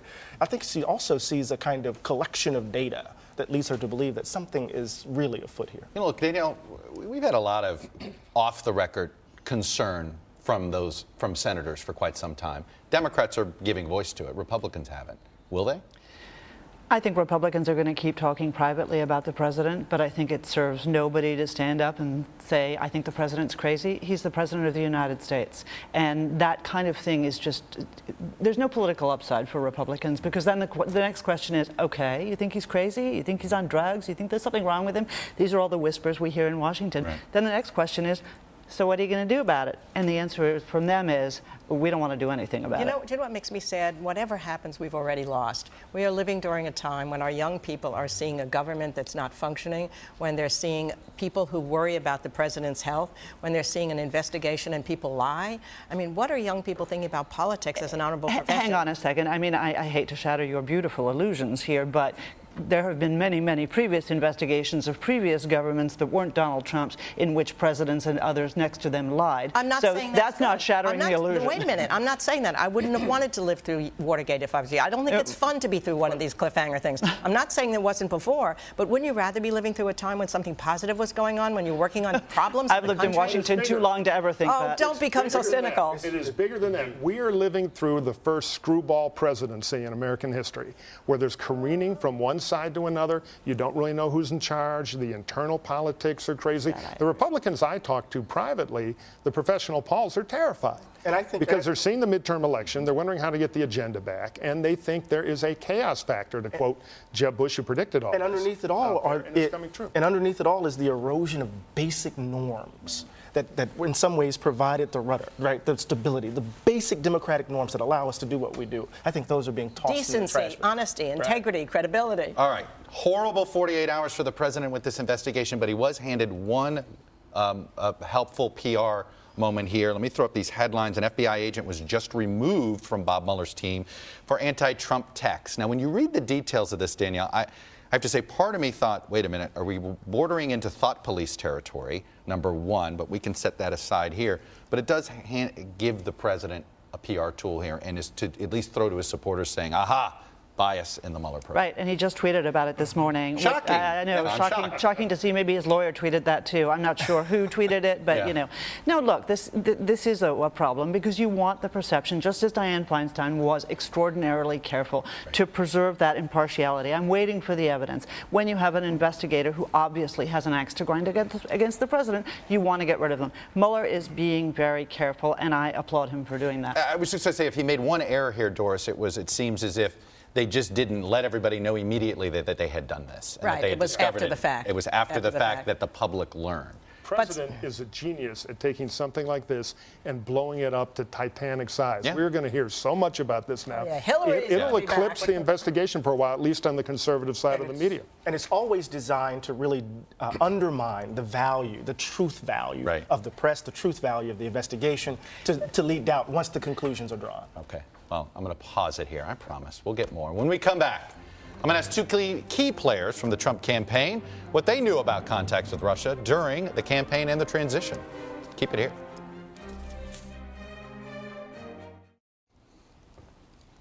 Welcome back. This past week, we've seen a stream of outbursts, extraordinary even sometimes for President Trump. He retweeted anti-Muslim videos created by a far-right British political party. He got into a Twitter fight with the country's most important ally, UK Prime Minister Theresa May. He referred to Senator Elizabeth Warren again as Pocahontas at an event honoring Native Americans. Called North Korea's leader a little rocket man and a sick puppy in a speech in Missouri. And the Washington Post reported that the president suggested that a government shutdown might be good for him politically. You might say it was just the president being himself. And that's more or less the point of a new book, Let Trump Be Trump. It's the first campaign book from the president's perspective. It's written by Mr. Trump's one-time campaign manager, Corey Lewandowski, and his deputy campaign manager for the general election, David Bossie. And both of them join me now. Gentlemen, welcome. Thanks for having us. I want to start with an omission that we thought was interesting in the book. You might not be surprised. We looked for some Mike Flynn references in your book. There are exactly two. It seems as me, did you scrub them out? I mean, this was a man who made 22 introductions of the president. You probably traveled with him on Trump Force One dozens of times. How is it, if you're writing about the campaign, that you didn't have any Flynn anecdotes? This book, Chuck, and what we talk about in the book is about the Trump campaign and the Trump rise and what the president saw, what the candidates saw, what the reaction was of the American people, and what we don't talk about, Chuck. And look, this isn't a book about Corey Lewandowski or Dave Bossie. This is a book of what the president tapped into. So all the ancillary players aren't mentioned, of course. The person who was the most important factor in the presidential election is the man who's the president of the United States, and that's what we write about. I understand that, but he didn't even make acknowledgments. Well, you listed every other person in the campaign that, in the acknowledgement. We mentioned Mike Flynn, and this book went to bed months ago. So the book industry. This book's been to bed. We didn't think about that even in the slightest. You were on the transition. What can you say about K.T. McFarland's role at Mar-a-Lago? Were you there at Mar-a-Lago at the time? What insight can you give to how this worked? It's very simple. The national security team was really segregated away. People without national security clearances. Once the campaign ended and it was a transition, it really became, you saw Mike Flynn and K.T. McFarland around the office, but they were in their own space. They had their own staff. And so the everyday staff, the political team, really had little interaction with them. And I never saw either of them at Mar-a-Lago. I was there early. Can you definitively say that there were no Russian contacts between the campaign? I've talked to Corey Lewandowski about this 100 times at this point. I've not interviewed you. Was there a single Russian interaction that you ever witnessed? Not even one. And this investigation's been going on for a long time. And there's not I just don't put out there that there's a scintilla of evidence that shows Russian collusion. This president, then the candidate, that was not part of the campaign. I never saw a Russian. I never saw a Russian at Trump Tower. I never interacted with one. I was never on an email about one. And Corey, let me ask you this. Is it possible that Donald Trump Jr. and Jared Kushner would do things and not tell you about it? Well, of course, Chuck, because that happens on every campaign. And you know what I learned when I went on the campaign trail and when I left the campaign? I would go to an event and they'd say, Donald Trump said you need to do this. I said, well, I know that didn't come from the candidate. Or Dave Bosley said the event has to be run this way. And I'd call Dave. I'd say, did you say that? He said, of course not. So people take liberties all the time and do things that aren't either told to the campaign manager or just think that it's in the best interests of either themselves or the campaign. That happens in every organization. Let me go to the book here. Some more specifics in the book. You paint a pretty rough picture of the president, or at least that it's tough to work for him. Sooner or later, everybody, this is from an excerpt from you guys, sooner or later, everybody who works for Donald Trump will see a side of him that makes you wonder why you took a job with him in the first place. His wrath is never intended as any personal offense, but sometimes it can be hard not to take it that way. The mode that he switches into when things aren't going his way can feel like an all-out assault. It'd break most hardened men and women into little pieces. Corey, how many times did you think about quitting? No, Chuck, I never thought about quitting. But, when you give up the sacrifice of time with your family and all the things that were important to you, and he demands such perfection, and he deserves it. That's right. We wanted that campaign to be perfect from the time the music was cued to the time he walked on the stage to the he walked off. And the little things, he is so good at those little details that that's what we're referring to. And he'll tear your face off. And believe me, it's happened to me many times. Both of us. The two of you were on the campaign. What's your advice to White House staffers that didn't get on the campaign when they feel the wrath of the president? Do your job to the best of your ability. He expects and demands perfection. It is not a knock. That is not a knock on our president. It is not. It is just simply a reflection of what we tried to do for him and what he demanded. And I got to be honest with you, when I failed, I owned up to it. I think that Corey would say the same thing. We tried very hard every day, and so the staff needs to really be on top of their game. All right. Earlier this week, there's been some reports that somehow the president now thinks the Access Hollywood tape was fabricated. You write about the Access Hollywood. You both obviously write about it. You weren't there, but obviously you were there, and you had to play it for him. Well, it was Hope who got it. I played it on the iPad. It's my understanding.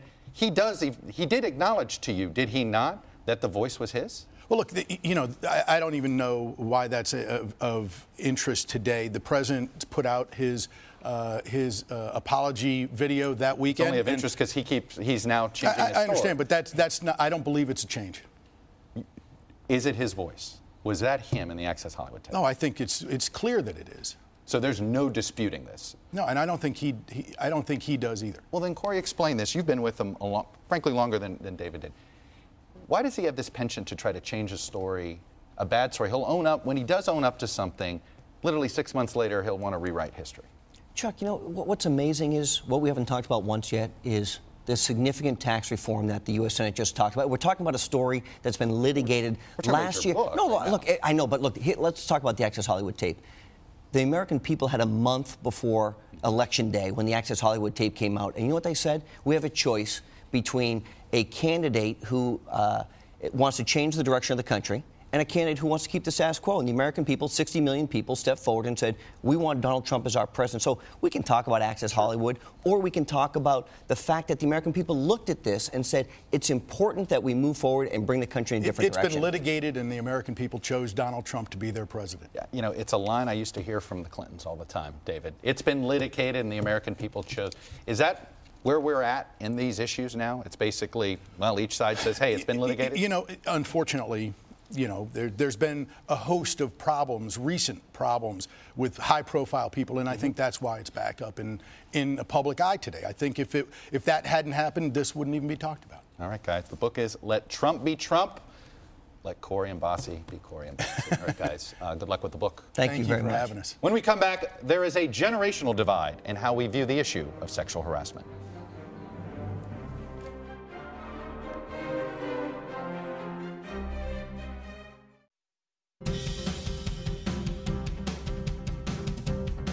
And we are back, data download time. Another week with more sexual harassment stories in the news with new names and old names. Matt Lauer, Garrison Keillor, John Conyers, and Al Franken, among others. But according to a recent NBC News Wall Street Journal poll, how you feel about sexual harassment may depend on who you are and how old you are.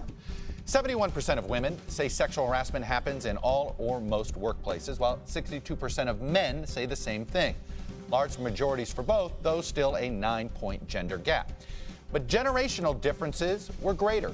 78% of women aged 18 to 49 say sexual harassment happens in all or most workplaces, while 64% of women 50 or older agree with that statement, a 14-point difference.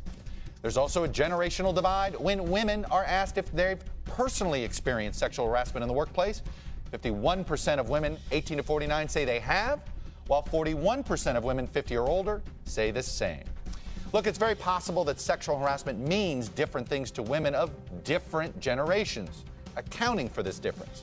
So what does this all mean for how we respond to these issues going forward? Well, according to our poll, men, particularly younger men, are rethinking the way they interact with women in the workplace. In fact, 54% of men between the ages of 18 and 49 say recent stories have caused them to think about their own behavior and how they interact with women. Among men 50 or older, the impact was smaller, 42%. Finally, younger women are more likely to share their own past experiences than older women. All of this suggests this, that we may be looking at a lasting impact on the workplace environment because it's this younger generation that's reacting the most intensely to this, call it, revolution of sorts. When we come back, will Republicans be rewarded for passing a tax bill or punished by voters for favoring the wealthy? Coming up, Endgame, brought to you by Boeing, continuing our mission to connect, protect, explore, and inspire.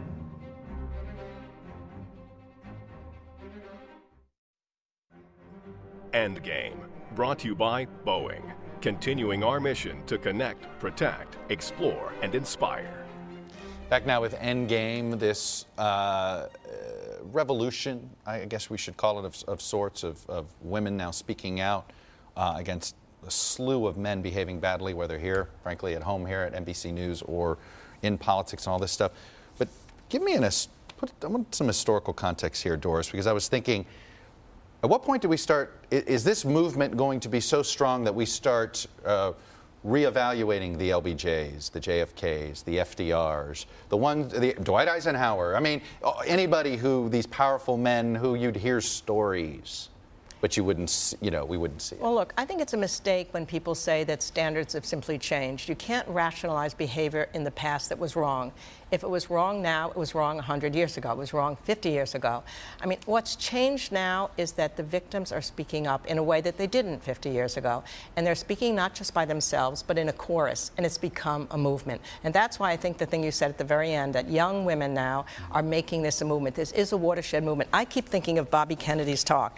He said at South Africa, and this is exactly what's happening now. It is from numberless diverse of actions of courage and belief that human history is shaped. Each time a man stands up or a woman stands up for an ideal, or acts to improve the lot of others, or strikes out against injustice, he sends forth a tiny ripple of hope, and those ripples eventually build a current which can sweep down the mightiest walls of oppression and resistance. That's what's happening now. This is going to change the way men feel about women. It's going to change their relationship. It's not a moment that's going to go away. All right, politically though, Mike, we are watching every other industry move quickly except the world of politics. Right. You live out in Hollywood. I mean, did you ever think Hollywood would reform itself this fast? No, and it's not over yet either. I wear a straitjacket around town now just to be safe. It's going to get bigger. The difference is, hands off, Doris, what are you doing here? Where's my lawyer? The difference is that politicians have indirect bosses who can fire them. The voters can at intervals. In Western European democracies, there's such a thing as shame. People resign when they screw up. Our politics, we've given up on the resigning thing. So you have to wait for the election and try to fight it out. Yeah. In the real world, there's a boss who can say in a team of lawyers, you're out. You know, it's interesting now. You can tell Democrats really changed. Eddie, Nancy Pelosi with me last week wasn't ready to call for John Conyers to resign 4 days. Then suddenly a freshman member in Nevada, who many people hadn't even heard of until this first accusation of a unwanted advance comes out, and within hours, she and half the Democratic caucus are calling for resignation. I think Democrats are seeing they can't be slow on this or even deliberate. Yeah, I mean, I think it's important that we understand this issue not as a partisan issue. I think the problem of sexual harassment, sexual assault cuts across party lines, whether you're Republican or Democrat. Yeah, but it doesn't. The reaction hasn't been cutting across party lines. And the reaction is really interesting because there's a presumption that Democrats, who are supposed to be these principled people, should live up to their principles. And when they don't, it confirms the belief that, see, these limousine liberals are actually hypocrites after all. But I think it's really interesting. I think it would be really interesting to see how we get out of this individual litigation of each individual case, because it's going to happen over and over and over again, and bump this up to a broader discussion of patriarchy and its benefits. So the cultural revolution is going to happen not just simply in Hollywood with big producers or at NBC. It's going to have to happen with that woman who cleans the hotel room. It's going to have to happen with the restaurant worker who's experiencing assault. So we're going to have to figure out, how do we get this discussion to talk about male privilege and the way it saturates our society. But Danielle, there's an uncomfortable reality that David Bossie brought up when he was trying to defend the Access Hollywood tape. He used almost the exact same phrase I've heard that I remember in the 90s when Democrats would defend the Clintons. Well, the voters have spoken. So the voters give permission slips on this? Well, I don't think the voters give permission slips to anybody to behave in a fashion that is immoral or illegal. And if that's going to be the defense, well, all I can tell you is it's a bloody awful defense. Yeah. But I will say, just as somebody who has often worried, in fact, even here on air, has worried about the abuse of these kinds of accusations, that over the last few weeks, the kinds of revelations that there have been, not just in the Congress, but frankly in the news media, have truly shocked me. Yeah. I really... Change your mind a little bit? It has shocked me enormously. And just think There's about something this. about a pattern of behavior here that is unacceptable, but unbelievable. A person you knew could do something like that to somebody, unwanted, using power. Let's not forget, not to talk over you, Doris, but let's not forget what's going on. No, let's not forget what's going on in Alabama. Yeah. They're running neck and neck. Right. And Roy Moore. Is the voter going to expunge the record of Roy Moore, or is Congress going to do something about it? Mike, the president is going to campaign for Roy Moore. Yeah. In the Mobile, Alabama media market, they're trying to do this ridiculous thing. Look, I spend a lot of time in Pensacola. I've got family in Pensacola. Yeah. It's an Alabama media market. It's too cute if he wants to claim victory if Roy Moore wins. This all came out a week ago when Roy Moore had moved up in the polling. Yeah. Now it's tightening up again, so the president might come down with, laryngitis. Because I think it's totally, again, Trump himself looking at how he can engineer something. The real drama will be, there is more energy than I think Washington CW thinks for expulsion if Moore comes in on the Republican side. Because we know it's a litmus test. It's also a war of Trump. I understand the politics of vote's a vote. But I actually think Jones is going to edge it out. It's very close. But if not, it's going to be a real test for the party. Historical data tells me Jones wins. But boy, it just feels like, the president's now appearing in ads. Laura Trump is doing robocalls to get folks there. They're all in. This is a question, does the president not have decency to go for this man to get a vote, to prove himself, when what's been proven and shown about him, it's inexplicable. What? I'm sorry, are you actually asking that question in 2017? Yes, I'm asking that question, and we have to answer that question. We have to keep asking it. No. All right. The answer is no, no, no. That's the last word. That's all we have for today. What a show. We'll be back next week, I promise, because if it's Sunday, it's Meet the Press.